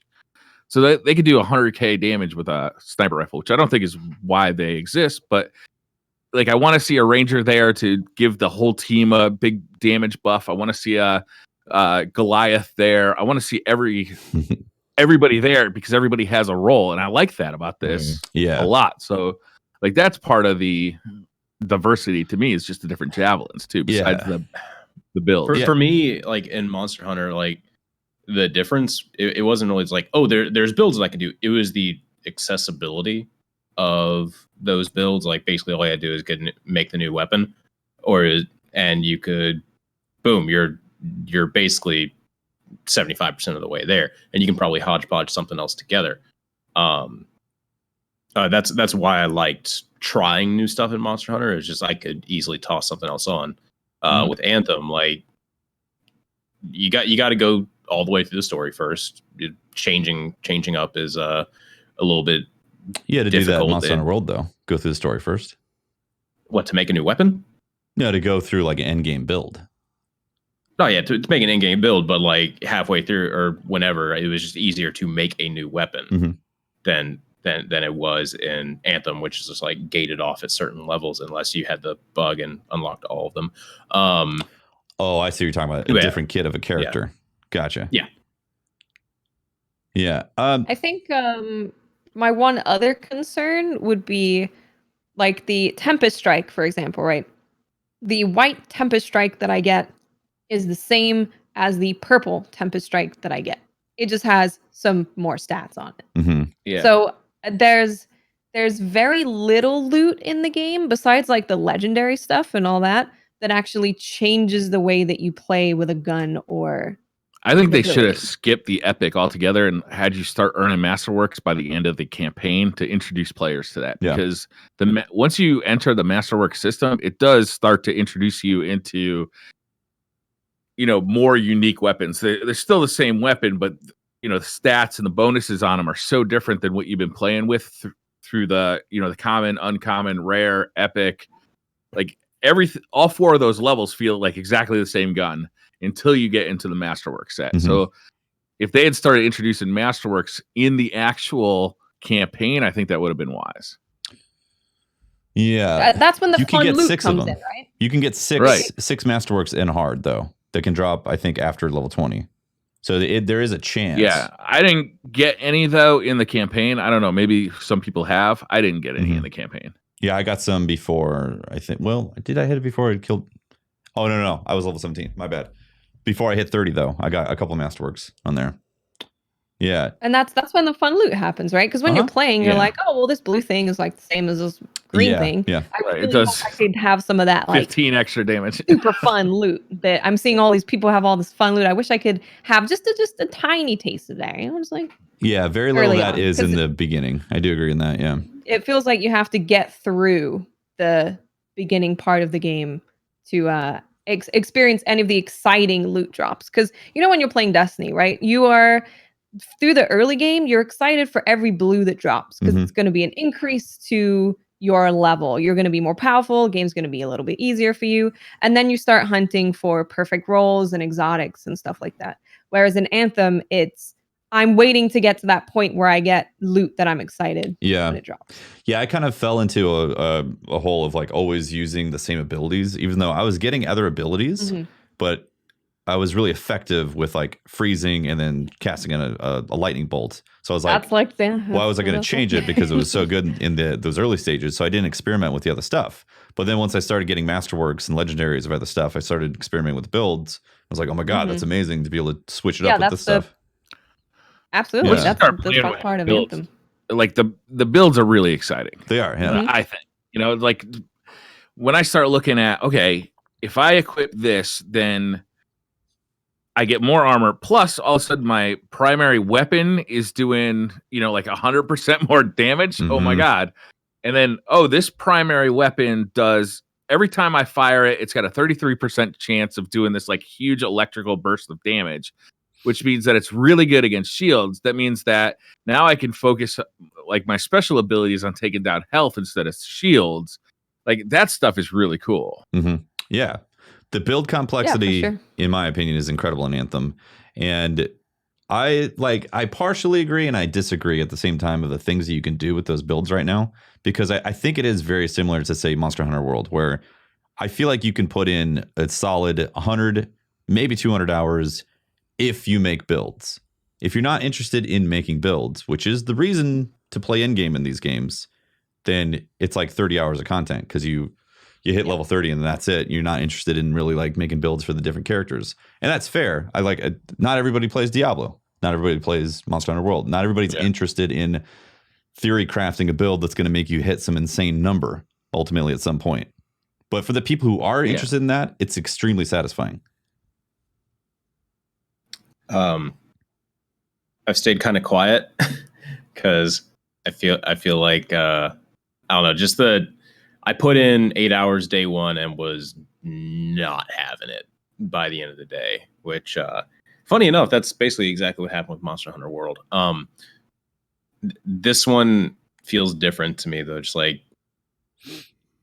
I don't know. There's a lot of stuff about the game that I have a lot of issues with, and I think that no matter the amount of like fixes that they can do to the game, like with the day one patch, they are addressing like load times. Like that is one of my big concerns, but I don't think a patch could really fixed how I'm not engaged with the story and don't really have any interest in the characters. No, if you don't like the gameplay, then the game's not for you. Right? Yeah, it's not for you. The overall gameplay, I just think is not for me. When I see enemies that just stand there and tank all your damage, and then that's exactly how I felt about the Division. I went into the Division hugely excited about it, didn't like the gameplay, bounced off. I liked everything about the Division except for playing it. Yeah. You tell me about this game on paper, great. I love it's so odd. Like Apex Legends is a BR. I fucking hate BRs. But dear God, I love Apex Legends. Looter shooters. Game, like a game where you go get loot, make builds, grind. I love those games. Holy God, I cannot stand Anthem. It's this, is that because we might have been saying that you were going to love it at some point, Holtz? Is this really what's going on? You've dug your heels in. I still don't love it, and I feel like I am not alone in many of the things that I have said. The game absolutely has problems, no doubt about it. Nobody's some of the problems too, like. They don't seem to have learned from like the last 4 years of these types of games, right? Mm-hmm. We're going into Division 2. We've already got Destiny 2. We've had 2 Borderlands games. Warframe has been out there for a long time. There's some of these lessons have already been learned. Like when I first realized that you don't get your loot until you go back to Fort Tarsus, and you can't change your equipment out in the field, I was like, well, we already knew that was a bad idea. We've learned this lesson before. Right. Right? It's a looter shooter stabby, whatever the thing stabby grabby fire acquire game that I can't get It's the problem that Destiny 2 had. Every single piece of loot that you got, aside from like the raid, was acquired from the Cryptarch or like putting tokens into the system. There was you didn't have that moment happen. Now it's the exact same, or in Anthem, it's the exact same thing where the only time you're seeing the new loot is on like the end screen. Yeah, you get to pick up loot. You have no idea what the hell you got though. You don't know which epic it was where you got it. You just know that it's on the end screen and they unceremoniously just show up there with the loot acquired at the end. Yeah, I'd really like to see them change that. Yeah, I'd really like to see it. I feel like that issue of you not being able to equip stuff is like more of a technical issue, which is why like you have to go back to the base. And I saw people say, well, if you let people equip stuff, they would just leave once they get what they want. It's like, well, the only reason people would leave when they get the thing that they want is because of the technical limitation of being able to. Okay, anyway, I've lost my train of thought. You guys go continue conversation. I'm tired as fuck. So there's things that are going to change in the game coming in March, which is exciting. Mm-hmm. So there was one that I'm really excited about, actually. What's that? Is the vanity chest coming to Strongholds. Mm-hmm. So the way that they're going to do that is you basically do a daily challenge and you get a key. And then you can take that key, go to the end of the stronghold. You have to actually kill the boss guys.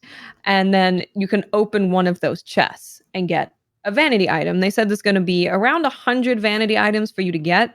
But also something really cool is, say that 4 of us go in together and we all have a key.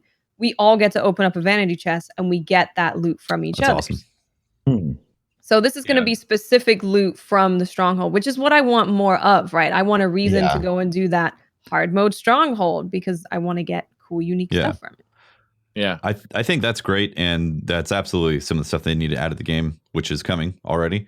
But I also I want to point out that I think as a platform, from what they've begun with, I think this is a great starting point for a live service game. What they've launched with that stuff, and then the ability to add things like, let's say they make a GM4 and then they expand the loot pool for GM4 with that. Like, from what I've heard from the devs and how they've talked about how they can work with the engine, those are the things that they're thinking. They can easily add more GMs. They can expand the game with the way they have access to the engine. Like, there was an issue with those drop tables with the chests in free play, and they were able to change that server side really quick because of the way that the architecture is in the game. So I think as a platform, great starting point. If they make awesome changes and are quick with it, and if March really pays out for the type of changes or the type of things that they're adding to the game, I think the future for the game is very bright. Besides of all the negativity that's been on YouTube and everything. Bro, man, I saw you playing a lot of Anthem. Yeah, I've got about 50 hours into it. That's a lot. What's your overall feeling of it? I think that it's a really, really fun game that needed more dev time. I feel like it's going to be in a really interesting place in like 6 months or a year. But at the same time, the gaming community's had that song and dance happen a lot.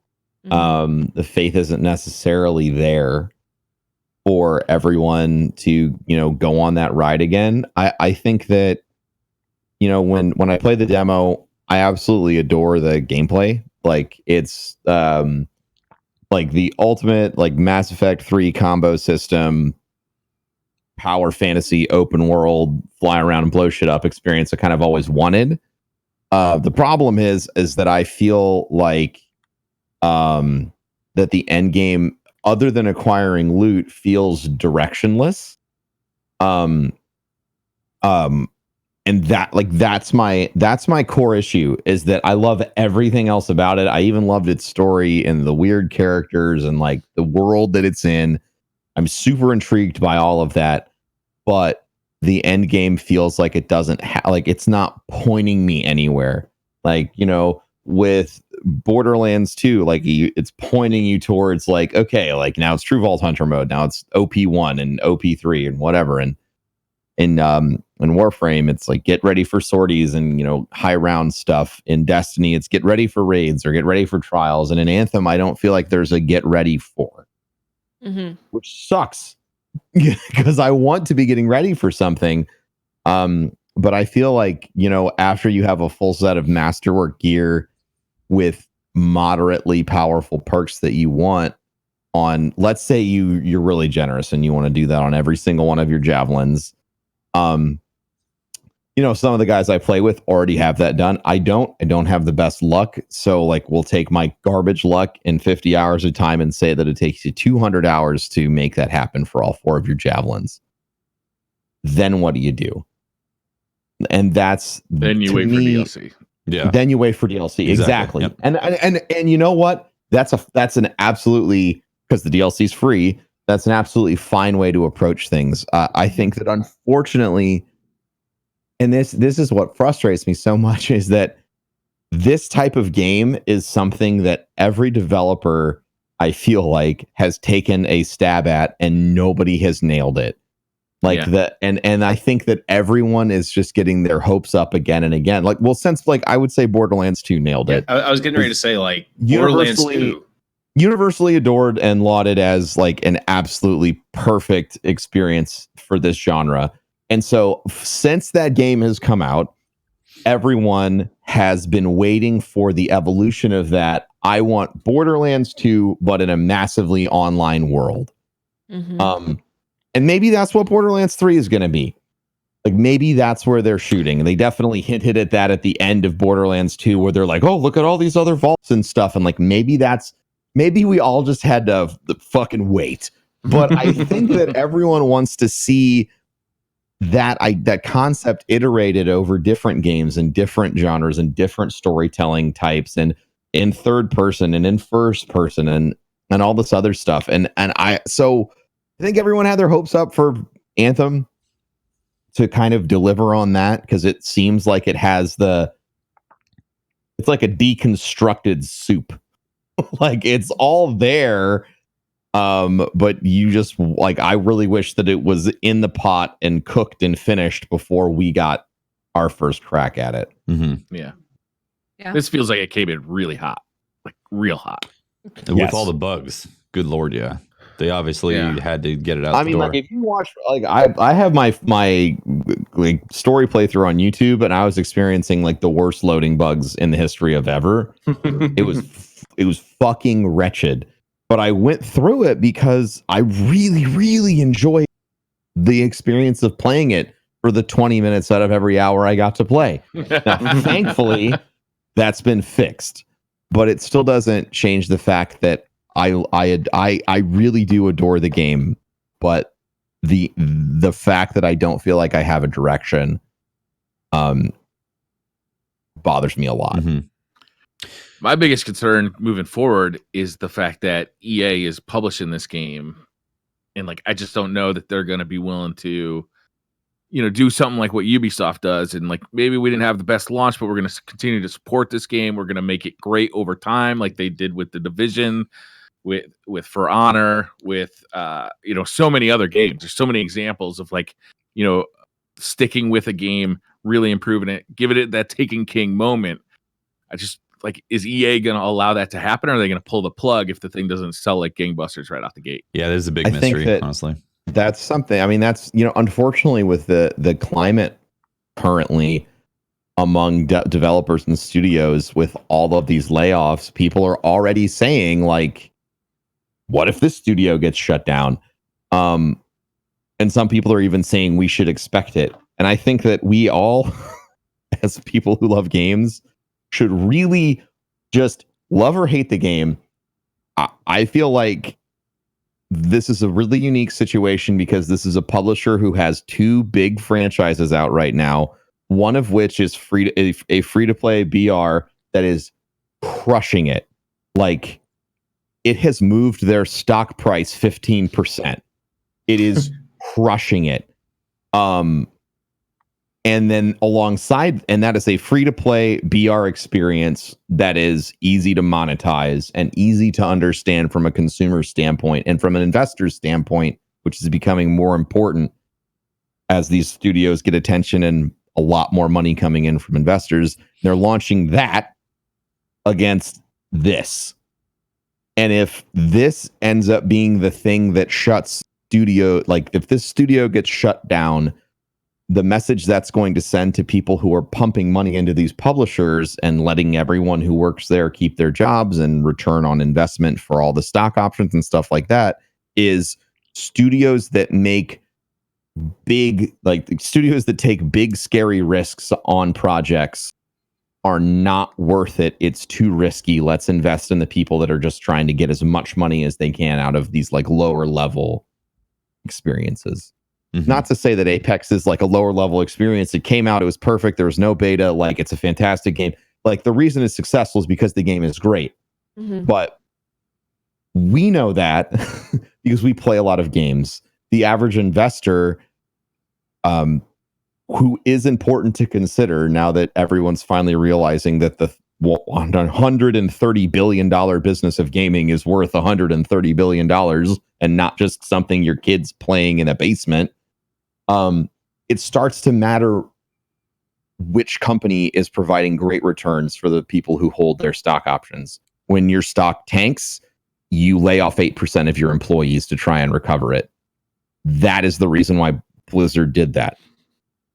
And it sucks shit. And I don't want to see pain inflicted on our industry that we are also passionate about, and developers and families displaced, and, you know, stagnation and creativity because everyone's just chasing profits. So like, I really sincerely hope that EA sees Anthem through to a point where everyone wants to come back and play it. Because if they don't, and it gets Andromeda'd, I think that it's a really bad market signal for the gaming industry as a whole. Yeah. Because if this is the year that everyone lays everyone off, it's going to lead every single studio to be more conservative in the types of things they develop, and they're going to want to develop things that are going to go to market and are more or less guaranteed to do well. Mm-hmm. Yeah. And I don't like that. Absolutely, yeah.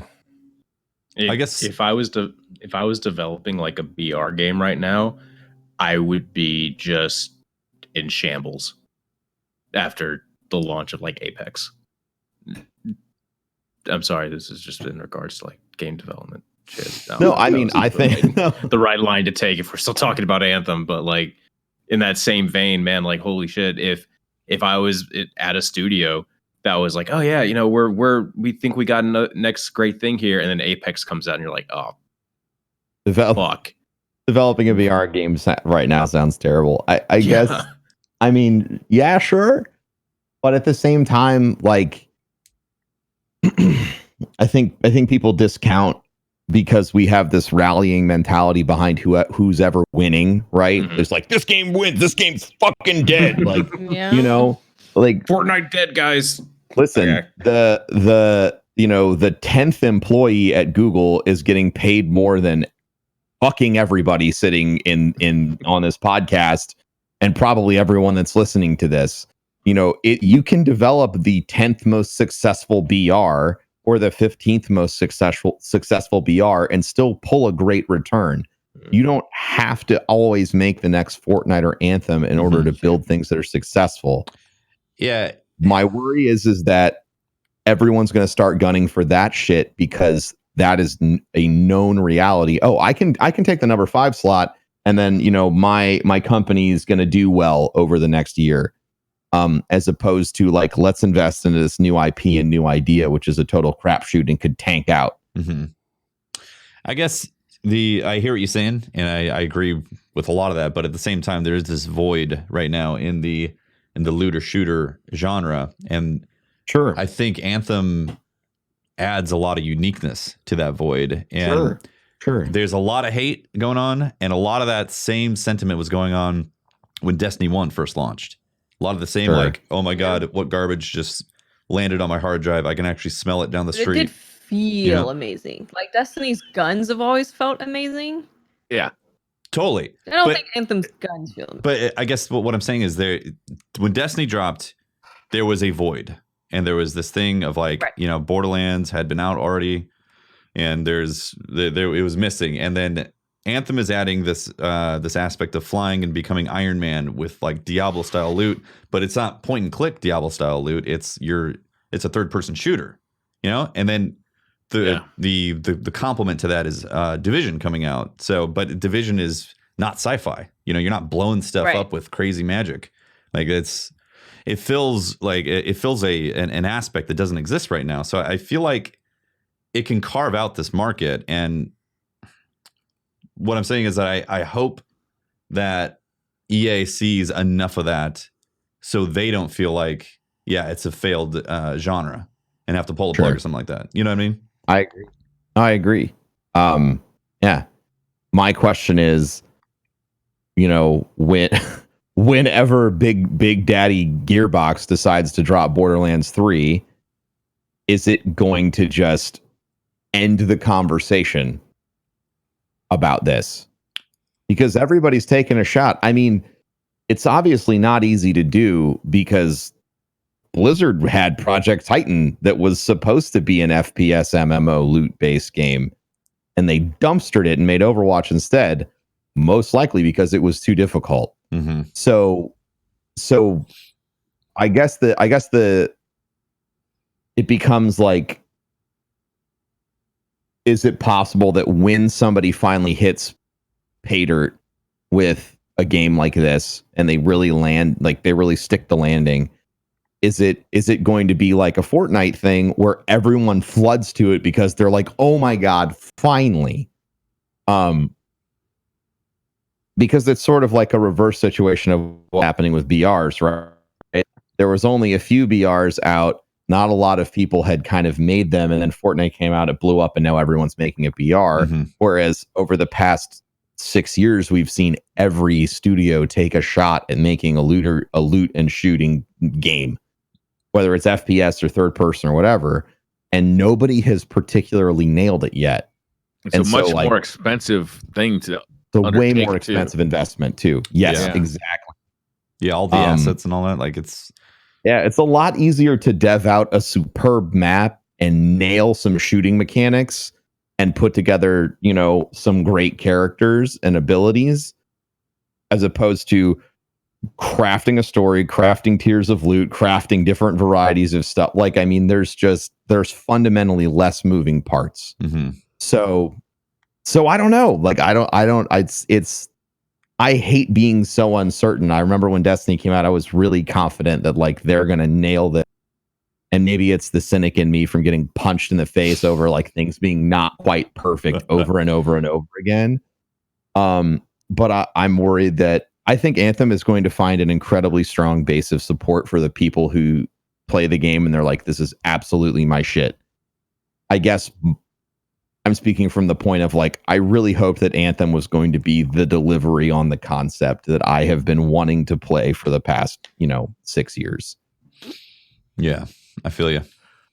For me, it a way it is because they focus so much on PvE and left out the PvP. It allows them to do just batshit crazy stuff with weapons and builds that will never be possible in Destiny.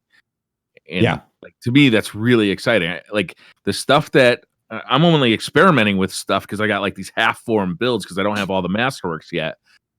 But as I get all the masterworks and as they start to do DLCs, they see what works and doesn't work, and they experiment more. Like I'm really looking forward to this journey. Like really looking forward to it.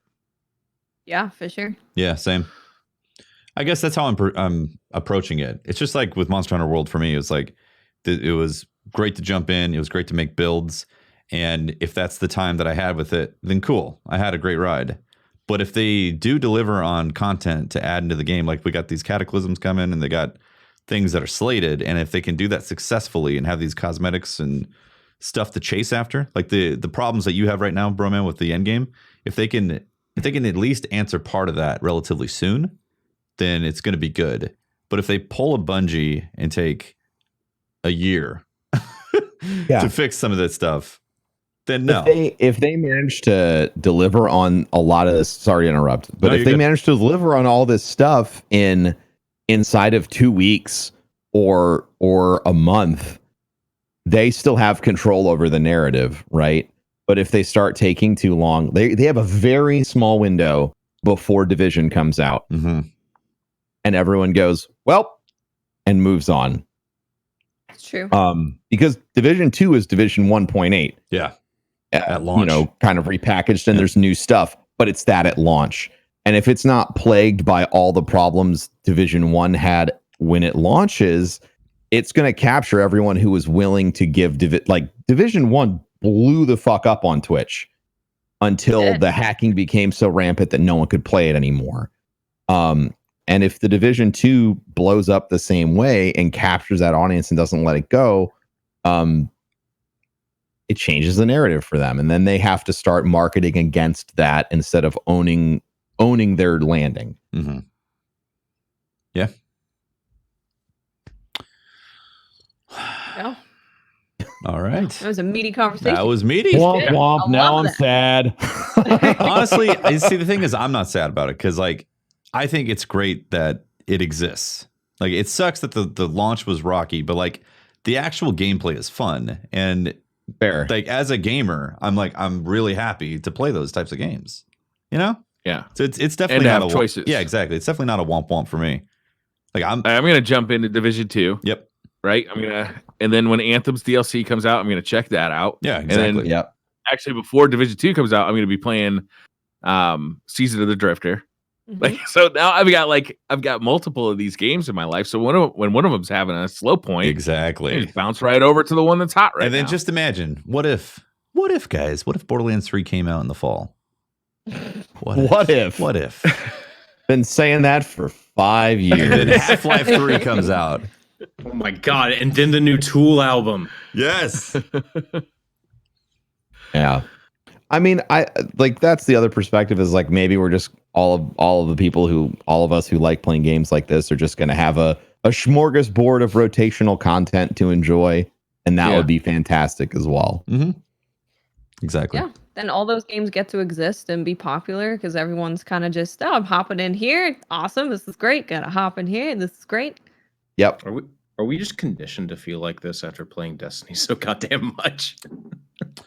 Dealing with this. I think there's a general fatigue amongst gaming consumers right now. I feel like every studio in the past 2 years, minus Nintendo, because they're Nintendo, has fucked up real bad and jammed their own foot in their mouth, or they've had a don't you all have phones moment, or like everyone has had some legitimately big failures, and so there isn't really like a company where everyone's like, these people will do it the right way. Everyone's Naughty just Dog. Sorry, I don't mean. Sorry. No, I mean you could be right. But I think that the cynicism gets to the point where it's like it isn't these people always do it right. It's, well, how long until they fuck up? I think that the benefit of the doubt is gone. CD Projekt Red though can't do anything wrong. I agree. No, they shit gold. I mean, I think the most you can ask for at this point is, to kind of have the Ubisoft model where they're, if they make mistakes, they keep at it and them. they try and appease. They've done it so many times now. Ghost Recon Wildlands, that game came out and nobody liked it, and that thing's got a huge community now. Does it really? It does. Yeah, people play that really consistently. Kevin plays it all the time. Wow. Cool. Played every single event they ever had in the. They added the Predator to that game at one point. Yeah. Wow, this has gone completely under my radar. It's like For But Honor. if Cyberpunk isn't the second, that's such a good comment. If Cyberpunk isn't the second coming, people will be out for blood. Absolutely. I think CD Projekt Red is up against it. I think if they don't over deliver, then they're going to get like the second something happens in that game that somebody doesn't like, or if it doesn't have a good narrative, whatever, it's going to get eviscerated. I guarantee somebody on the internet gave The Witcher 3 a 4. Right? It said you shouldn't buy it. Enjoy The Witcher 3. I don't know what I The Witcher 3 didn't enjoy is, it. guys. I got super bored. I don't like the combat. And there's a lot of combat. I'm pretty sure that when Borderlands 3 actually does hit the streets, people are going to dumpster on it hard for it being repetitive in some nature and for having whatever aspects that are things that as Borderlands players we'd love, but as like modern day like hate critics are like, why did they do this garbage? Unbelievable. How could they have been waiting forever and then this? Views. Like, I mean, I respect that Anthem has serious fucking issues, and maybe it deserves a 6 out of 10. That's a perfectly valid score, I think, for Anthem right now. But when your review says stuff that is factually inaccurate, like, I mean, did you even play the game? Like, did you play like the first 10 minutes of the game and try and review it? Because like you definitely have like huge inaccuracies in this review. I've seen YouTube and written reviews in publications that are like that about this game. Mm-hmm. Yeah, there's also people talking about no Endgame when it was only like 2-3 days out of early access. It's like, how did you actually make a build with legendaries by then? Yeah, like it's weird. Anyways, we should probably talk about questions, right? Twitter and Sure. No, questions. there's one final thing. Oh, let's get it. Iron Banners this week. Oh boy. What? Okay, yeah, let's go to Twitter questions. No, thanks. Ice Mate says, Professor Broman, how are you always in such a good mood when I watch you? Always a good time. Man, there's some people that have the exact opposite statement. So childish. Always angry. Yeah. No, yeah, I mean, absolutely. I hear the other side of that too. I always hear this guy complaining. I mean, I just try to be I'm in general a really happy person. I want everyone to be happy, despite what we've talked about on most of the dark topics we've had on the podcast. But yeah, I mean, like when I'm streaming, like I want to make people laugh like a lot. Like it's just I have sticky notes that I have on my thing because I felt like, I mean, like over the past few months, I feel like people have started taking things in gaming and life a lot more seriously than they should. Mm-hmm. So this is the big thing that I'm trying to get everyone to focus on. It's all a joke. Like we're all here to have fun. I'm here to make you laugh. And I'll hold that stuff up on the screen like after I have like a serious conversation with somebody who's like a big troll or a piece of shit. It's just LOL smile, man. Like you can't let one horrible asshole ruin the joy that hundreds of other people are having. And that's oh my God. And the new moderator tools have made me like just confirmed this feeling I've had for so long. If you're having a discussion on a serious topic, people will log out of their accounts that they watch you on every day, log into troll accounts because they fucking just care about whatever you're talking about and they disagree with you. And they'll start talking shit on these accounts that they just logged into. Like, you know, I think that there's a lot of assumptions that we make as broadcasters, and one of them is that every voice in your chat is a unique voice. And that's just not true. The other day I was talking about being respectful to one another or something, and then I like and so chat was fine for like 5 minutes, and then suddenly all these accounts started showing up out of the blue, all saying the same ignorant shit, and I banned all of them, and then the comments stopped.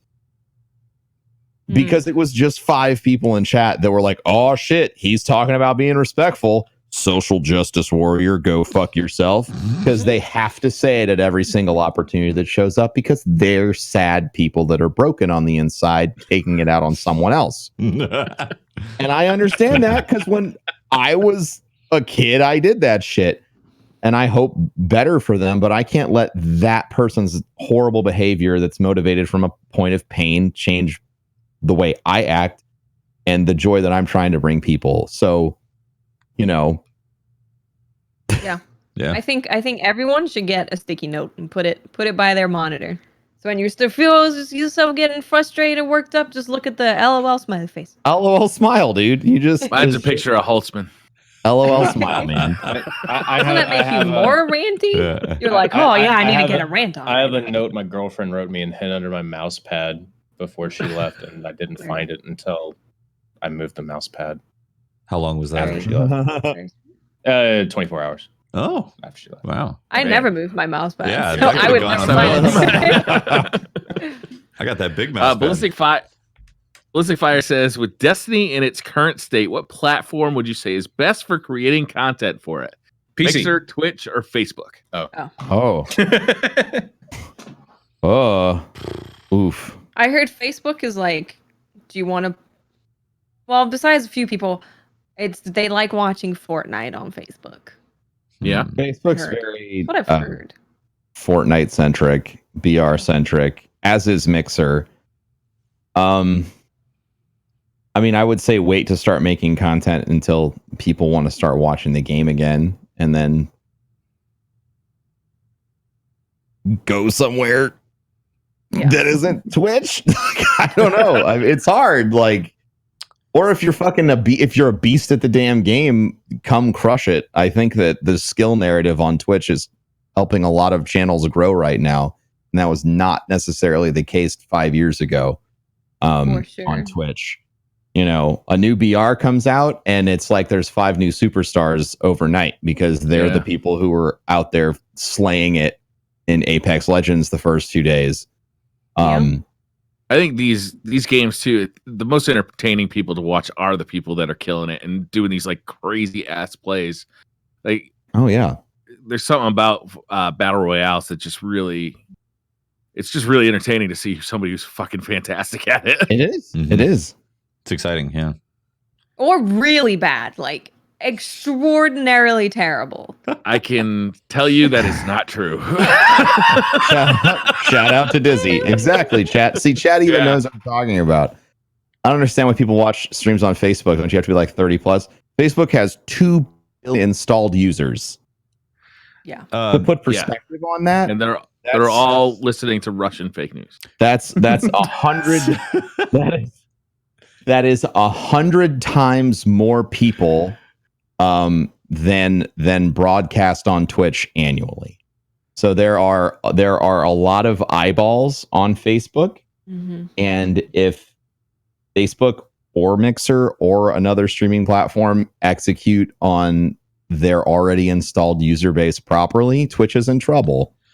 So I just want to comment. One thing you said, I want to comment on platforms, and this really comes down to finding an audience and seeing what sticks for you as a content creator. And you don't know what platform that's going to be, because you just have to have a number of people that are interested in showing up in the same spot to be a part of your streams, essentially. So that sounds like it could be a daunting thing, but if you just suddenly found 100 people that always wanted to show up in your stream, then like that's an immediate boost right there. And if you found that off of Mixer or Facebook or Twitch, then that's a start right there. It's not really about follower count. It's about how many people are actually showing up and wanting to hang out on a consistent basis. And there is no answer on what it should be when it comes to the games, because there could be a void somewhere in Mixer of Destiny content, and the certain people that are coming to Mixer hear your style of content and are like, yes, I like this. I want to show up consistently because this is what it's all about. And then boom, you've started a consistent streaming platform for yourself. So I wouldn't wait for Destiny. I wouldn't wait for Destiny to get better either. I would start working at it right now and perfecting, like getting better at streaming and getting better at what that means, so that, you know, when it is time for the viewers to come, you're ready for it. Start immediately. Start making content right now. Yeah. When there is lulls, it is definitely, I don't know if I want to say easier, but like it opens up more opportunities for people to get seen in the directory. And when there's a lot of exciting content, then on Twitch specifically, more channels get buried, which causes a rich get richer kind of situation when it comes to viewership on Twitch. Like if you stream Apex right now, I mean, there's a bunch of people with thousands of viewers, a bunch of people in that directory with thousands plus viewers in there. So it's difficult to rise up in something like that. Which also, like, I think even though YouTube feels like a seedy, evil place most of the time with how they run it, it still has one of the best like algorithms to get discovered. And I think it's one of the things that I still like about YouTube is that somebody can post a video and it can actually still go viral, even though they are, even though they are, you know, making certain. As long as there's no bad words or guns. There is more restrictions today, no doubt about it. But that same scenario on Twitch is way more unlikely than it is on YouTube. Yeah. So if you can piggyback some YouTube content into a Twitch stream and vice versa, that also helps as well. Ringo the Dingo says we're approaching second before last content drop of D2 year 2, but we still don't know anything about year 3. When do you think it's time to get worried? E3? I don't think we'll find out anything before E3. I wouldn't worry about it. Yeah, I wouldn't worry about it. Summertime. Traditionally, you haven't heard anything until then. Anyway, no. They're going to talk to us about Season of the Drifter. Yeah, they're going to talk to us about Penumbra. Maybe when is Penumbra actually dropping? I mean, if they're doing a 3-month thing, which is what they've been doing consistently, it would be June. So that's March, probably April, May, then June, July, August, and then whatever September is. Yeah, I would expect that E3 will hear something or around that time. Do you think we're Or they'll start. If there's going to be something. Yeah, like. Or if they'll start doing it in Penumbra, maybe. So start finding. So here's my biggest thing about this. Like, now that they're self-published, I honestly don't think that they're going to force themselves to push out a release for September, unless it's maybe something smaller than Rise of Iron that is like a Passover, or maybe a continuation of an annual pass that they're going to advertise. But I honestly don't think that we're going to see the next big iteration. Yikes. I know it's a yikes, but at the same, I mega hope you are wrong. The narrative around that would be so awful. Okay. I would have such a heckin' concern, but if they don't have a big Forsaken level launch, you think there's going to be another Forsaken in September? I would hope that is their plan. I'll be honest. I really think that they're going to take their time with their next launch. Now that they're self-published, I really do, because Destiny is in a more dangerous position financially than they have ever been, because it is all on them. And if they don't sell whatever is supposed to happen in September, they can't pay salaries. But if they push out a turd, it's even worse. They have to have something. So what if that's the thing that everybody was like, yay, Bungie's free. But I don't think people realize that, like, with complete freedom, it means it is 100% your responsibility as well. So, like, I mean, yeah, they might want to wait, but, like, is the community going to buy in and purchase another annual pass again? If I haven't been happy with this annual pass. If, like, right now the narrative with the annual pass is, I did not, it was Black Armory was, not to mention the big misstep on Niobe Labs with a missing clue in a puzzle, right? So, like, that was a 5 out of 10 at best. We don't know what these next two things are going to happen, but, like, if Season of the Drifter shows up and people don't like it, and then Penumbra comes up and we get another 5 out of 10 situation, people are not going to be buying another annual pass, because they're going to be like, you already tricked me with that pass. I think that the community has come to expect a large update every September. And if they don't deliver it, they better have something, because if whatever they have isn't awesome, I don't think people are going to give them a chance. And I could be completely wrong. I just feel like I've watched the community consume content from Bungie, and whether or not that content was produced by Activision, at the end, it doesn't matter. It just has to be good. I think that Black Armory was their chance to prove that this annual pass concept is a good idea, and I don't think that it accomplished that goal. Mm-hmm. So, I mean, maybe Joker's Wild is going to be that thing, or Season of the Drifter. Maybe Penumbra will be that thing, but whatever is next after that needs to. I feel like personally, it needs to feel more concrete than another annual pass with multiple seasons of premium content for people to buy. So, like Tefty said, Tefty mentioned Rise of Iron size content drop. How would you guys feel about that coming? So not a season pass, but a Rise of Iron style, maybe like more traditional DLC content. A story, an actual story. Yeah, a story, new locations, new maps, new strikes, like a more traditional content drop of what we've expected from. Yeah. I think the safe bet would be to release something that has, strikes in it and a new destination and some new storytelling in it. Because that's the thing that isn't happening with this annual pass. Like there isn't a campaign in any of these things, right? Like there's no new strikes, there's no new Crucible maps. Yeah, that's been really disappointing for me. New weapons. I mean, it's the weapons from the Black Armory itself, but we're not getting like a reset on the vendor weapons. No seasonal refreshes of weapons. Yeah. So I just really feel like whatever happens after the end of this annual pass needs to be a strong statement about this is our future for the game. And I think that another annual pass would not be well received by the community. And I mean, and that's just talking about the community who is willing to give them benefit of the doubt. I think that game reviewers and everybody who's tearing apart Anthem right now would be their Thanksgiving feast. Like they would slaughter it. And that scares me because I want them to be successful. Yeah. I mean, I feel you on that too. I want them to be successful. I just looking at the numbers and adding up like the fact that some of the reasons they pushed out Destiny the way it is has been Activision pressure. And now with Activision pressure out of the picture, how much of that schedule is really going to be adhered to? Because they do have to pay bills and all that, but I'm sure that they're set up in a certain way with how the game is right now and how success has been, because it is technically a successful game, that they've got some leniency to be able to maybe perfect the content a little bit better this time around.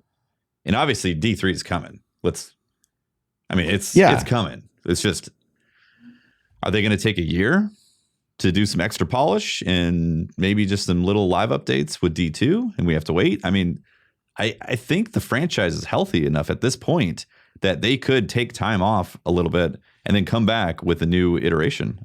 I mean, none of us know the financial situation. Like none of us are the accountants that know how much money they have in their war chest before they have to pull the trigger on something. Yeah. And they could have a decent amount of money in there. They're like, oh, well, we have enough money to run the studio for 3 years. So let's just really focus on getting Destiny 3 right. And let's keep doing annual pass stuff.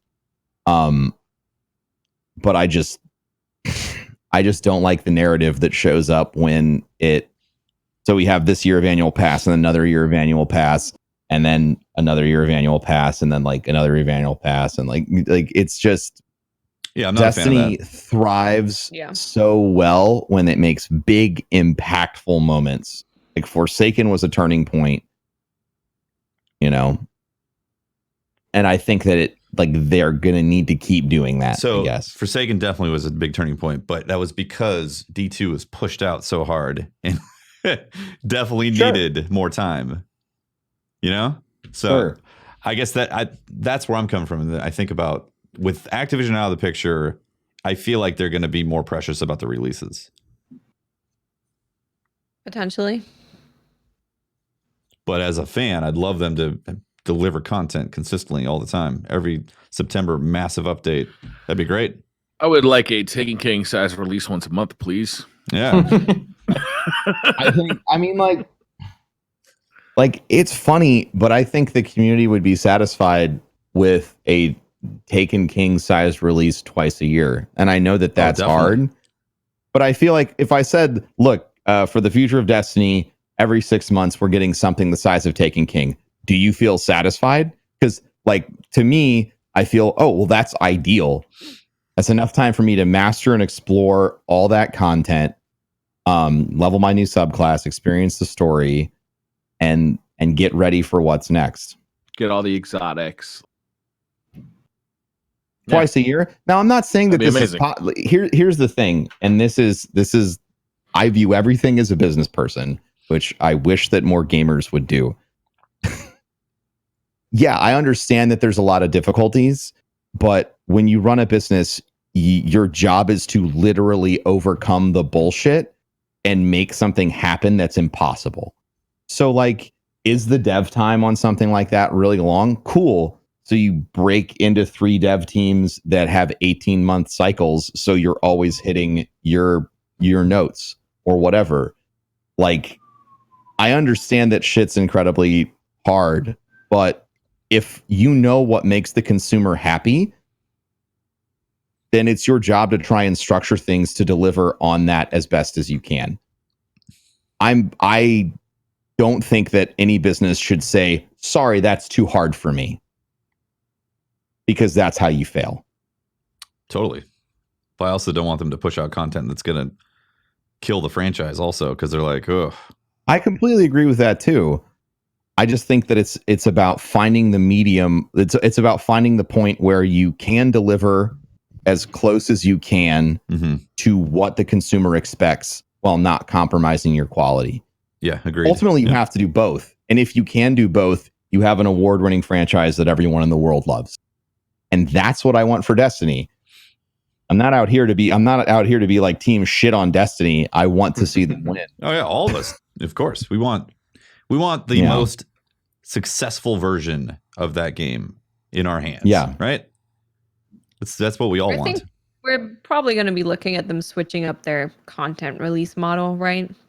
I'm sure people haven't been super crazy about, and having to pay upfront for all three when you have no idea what's in those three is a really rough sell to a lot of people. So I think we'll see a switch up of how they deliver content. It's just about how they switch that up. Let me get really crazy for you guys. All right. Super wild. Okay. Okay. D3 or Destiny Universe Online, whatever the hell, Destiny World, something free to play. Cosmetics being sold for real money. Fuck yeah. I would play whatever DCUO. Online. Yeah. Free to play is such like a, I don't know, it's such a coin flip. Have you seen Apex? With what you're getting. Yeah. Oh yeah. I've also seen a lot of other shit. I feel like Anthem should have been free to play, honestly. I would have felt a lot better about spending. I wonder financially if that's even possible to have something that big be free to play. I mean, Warframe is free to play, but I think that development studio is much smaller than a Bungie. Yeah. So, like, could you like what do you got to do to pimp those microtransactions hard enough to support a Bungie-sized studio? Yeah, that's a good question. Yeah. But I mean, if you have like 10 million players, you know, it's the risk reward, you know? You're not wrong. Skyline Show says, do you feel that Anthem made the same mistakes that Destiny already did? I'm only saying that since people are 40 hours in and pretty close to max level. I feel like we covered that. Yeah. We definitely we covered it. Yes. Clifton Ampensaw says, what is it about looter shooter genres that hinder storytelling? I don't think it's the looter shooter so much as it is the shared world that slows up. Because like Borderlands 2 did a looter shooter with a story. I think it's the shared world having like multiple people in a fire team that kind of hinders the storytelling and how much you can customize a world. Well, I mean, you can have people in your fire team in Borderlands also. I think it just comes down to the fact that like I feel like development fatigue must really set in quickly, and then the story has to get like revamped and reshaped to meet like what they're telling also in the gameplay. And I feel like that's just a very difficult thing to have hundreds of people all agree on and get it right. Mm-hmm.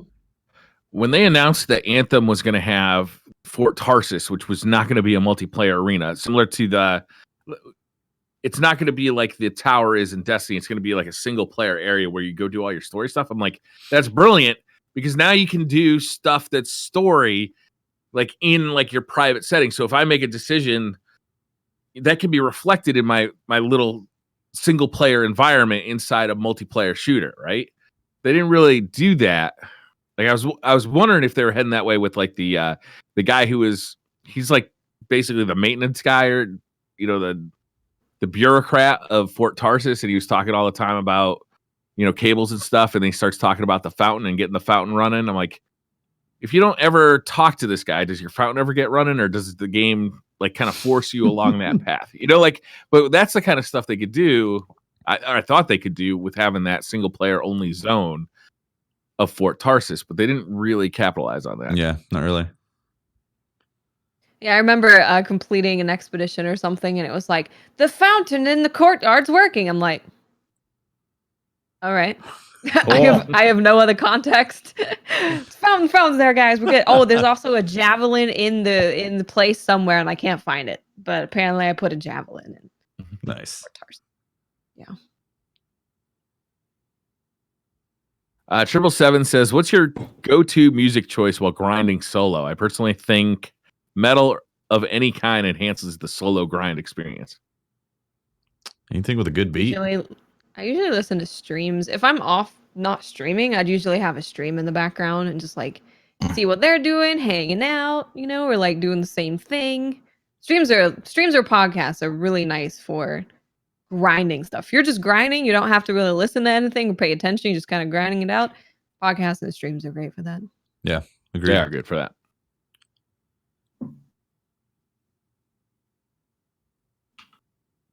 Samoxy Vancouver says, "I always love the stupid questions like the Smurf one. So which question did each one of you think is the stupidest one you've ever had?" I'm going to default to I would eat Briar. I didn't hear the answer question was because, but I'm going to agree with Watts. The plane crash one? I know. I feel like just always eat Briar. I feel like there was something about having hot dogs for fingers or some crap like that. Whatever that. Would you whatever have or this rather have? Whatever led to the banana and mayonnaise sandwich. I don't know what the question was. That's not one but it was thing. stupid enough to get to that answer. That's many poor decisions. Oh my god. Cheeto says, "Is Choco Taco an ice cream sandwich?" Everything's a sandwich. There you go. Yeah. Nice Am I a sandwich? Yes. Next, yeah. Level 19 CPU says, sandwich. "If you had to give up eating either cookies or brownies for the rest of your life, including all desserts that may include your choice, Fuck you. No, which brownies. would you rather live without?" Wait No. a minute. Can I change my answer for the stupidest question? Is it too late? No. Cookies or brownies? Which one are you giving up?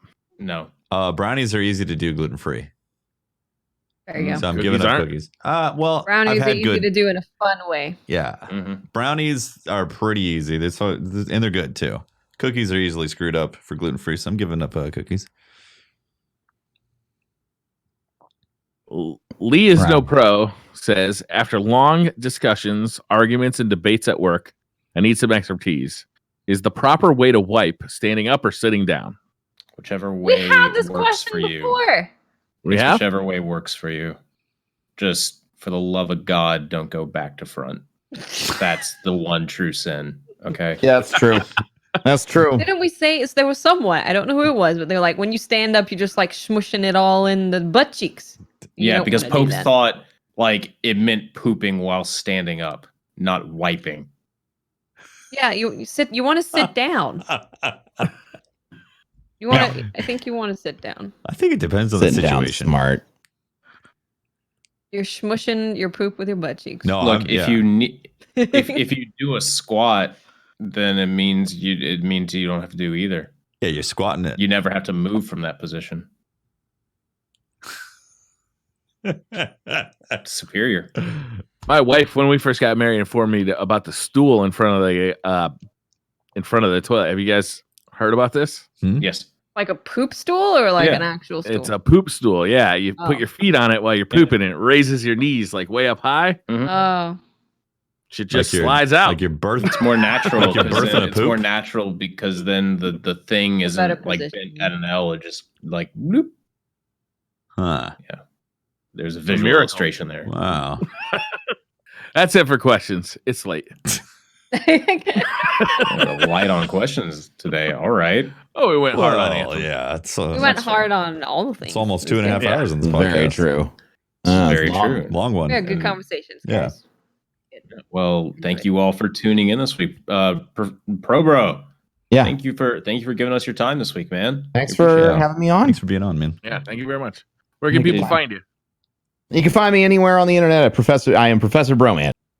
Even YouTube, I got it changed, which is great. Nice. Oh, nice. You must have some clout. God. What's your stream schedule like? What's my stream schedule? I'm live every day by noon Eastern. Usually, that's kind of my schedule right now. Nice. Mm-hmm. Is there anything you want to share with us about Guardian Con? Oh, We had it. Sure. If you don't know, Guardian Con this year is July 5th and 6th. It is in Orlando, Florida, not Tampa, because we wanted to move it somewhere where it is more affordable for 99.99% of people to fly. I am saying that for the one person who is going to be a shitter about it being more expensive for them. It is at Rosen Shingle Creek. We're actually having the convention in a hotel, so you can book your hotel room and never leave. You can walk downstairs to the convention hall. There's 3 restaurants there. There's golf. Nice. It's like 8 minutes from Disney. The same weekend that we're there, the Halo experience is going to be in Orlando. There is a lot of cool shit you can do. So it's really sort of like an all-in-one place experience this year. So that is awesome. We're going to have dates for the charity marathon for that soon. And I'm excited about that. And yeah, right, that's all I can share. Okay. I can say that if you attended, I'll say this, if you liked what you saw last year with, major developers being involved, I feel like it would be safe for you to assume that major developers would continue to be involved with the event. That's awesome. Cool. And that it would be a safe assumption if you are someone who drew lines connecting things. You heard it here first. Borderlands 3 getting announced at Guardian. Yep. Con. Official announcement. You're insane. Please. It sounds amazing this year. It sounds It's gonna be amazing. a lot easy. It's going to be a much easier experience for anyone who is attending. That was our goal. I like that it's going to be in the hotel. Like that's really cool. Yeah, we had the same amount of convention space as we had before. It's just, as soon as you go out of Tampa or you go to Orlando, which are the biggest destinations for tourism in the world, you get a lot more options. So the event it's just going to be easier, no fucking Ubering around downtown Tampa or Wingstop meetups with 3,000 people showing up. It's all there, and the hotel will be expecting all of us and has the ability to handle that many people. So it'll be good. Nice. That's fantastic. Nice. Yeah. I will miss that bar across the street from last year's convention. You remember that bar? It was like that little round bar that was outdoors. Oh yeah. That was that was fun running. Yeah, over the little outdoor bar is great. Yeah, everything. I mean, but this time the bar will be right there. And there's I almost said something I shouldn't have. And before he does, we should probably sign off. Yep. Bye. Thank you all for tuning in. If you want to find more of me, I am at Holtzman_YT on Twitter. Still looking for someone at Twitter who can help me get the Holtzman tag, so I don't have to have _YT on my name. The account's been dead since 2009. Please hit me up. Come on, Twitter. Come on, please, man. Just help me out here. It's 10 years. It's a dormant account. No, it's dead. It's dead. Just let me have it. I'm Briar Rabbit. You can find me driving a U-Haul truck, helping my mother move. Nice. All right, awesome. I'm Tefty Teft. You can talk to me at Teft on Twitter. Streams twitch.tv/TeftyTeft. Usually start around 6 p.m. Pacific time. And I'm Miss 5000 Watts. You can find me on Twitter, Twitch, and YouTube. And I'm going to be playing a lot of Sekiro. Yes. What about Devil? When's that release, Watts? When's that come out? March 22nd. Something. March 22nd. Yes. That's late in March, too. Yeah, oh, that's a man. month away. We're going to Japan so I got to finish it before I go to Japan. I know. I have 20-hour streams every day. I'm just going to play the game in Japanese. No translation. Is it going to be in Japanese? Please tell me it'll be in Japanese. I'm hoping that there's going to be Japanese Why wouldn't there be, voices and right? English text. I don't fucking know what's getting. I really hope hope. Activision's behind it or whatever. So yeah, I'm just hoping They're publishing it. Yeah, they're publishing it. I'm just hoping that's going to be my Japanese lessons. I'm going to watch anime and play Sekiro without subtitles. Flawless. All right, thanks for tuning in, everyone. luck. We'll see you next week. Yep. Bye. Bye. Bye.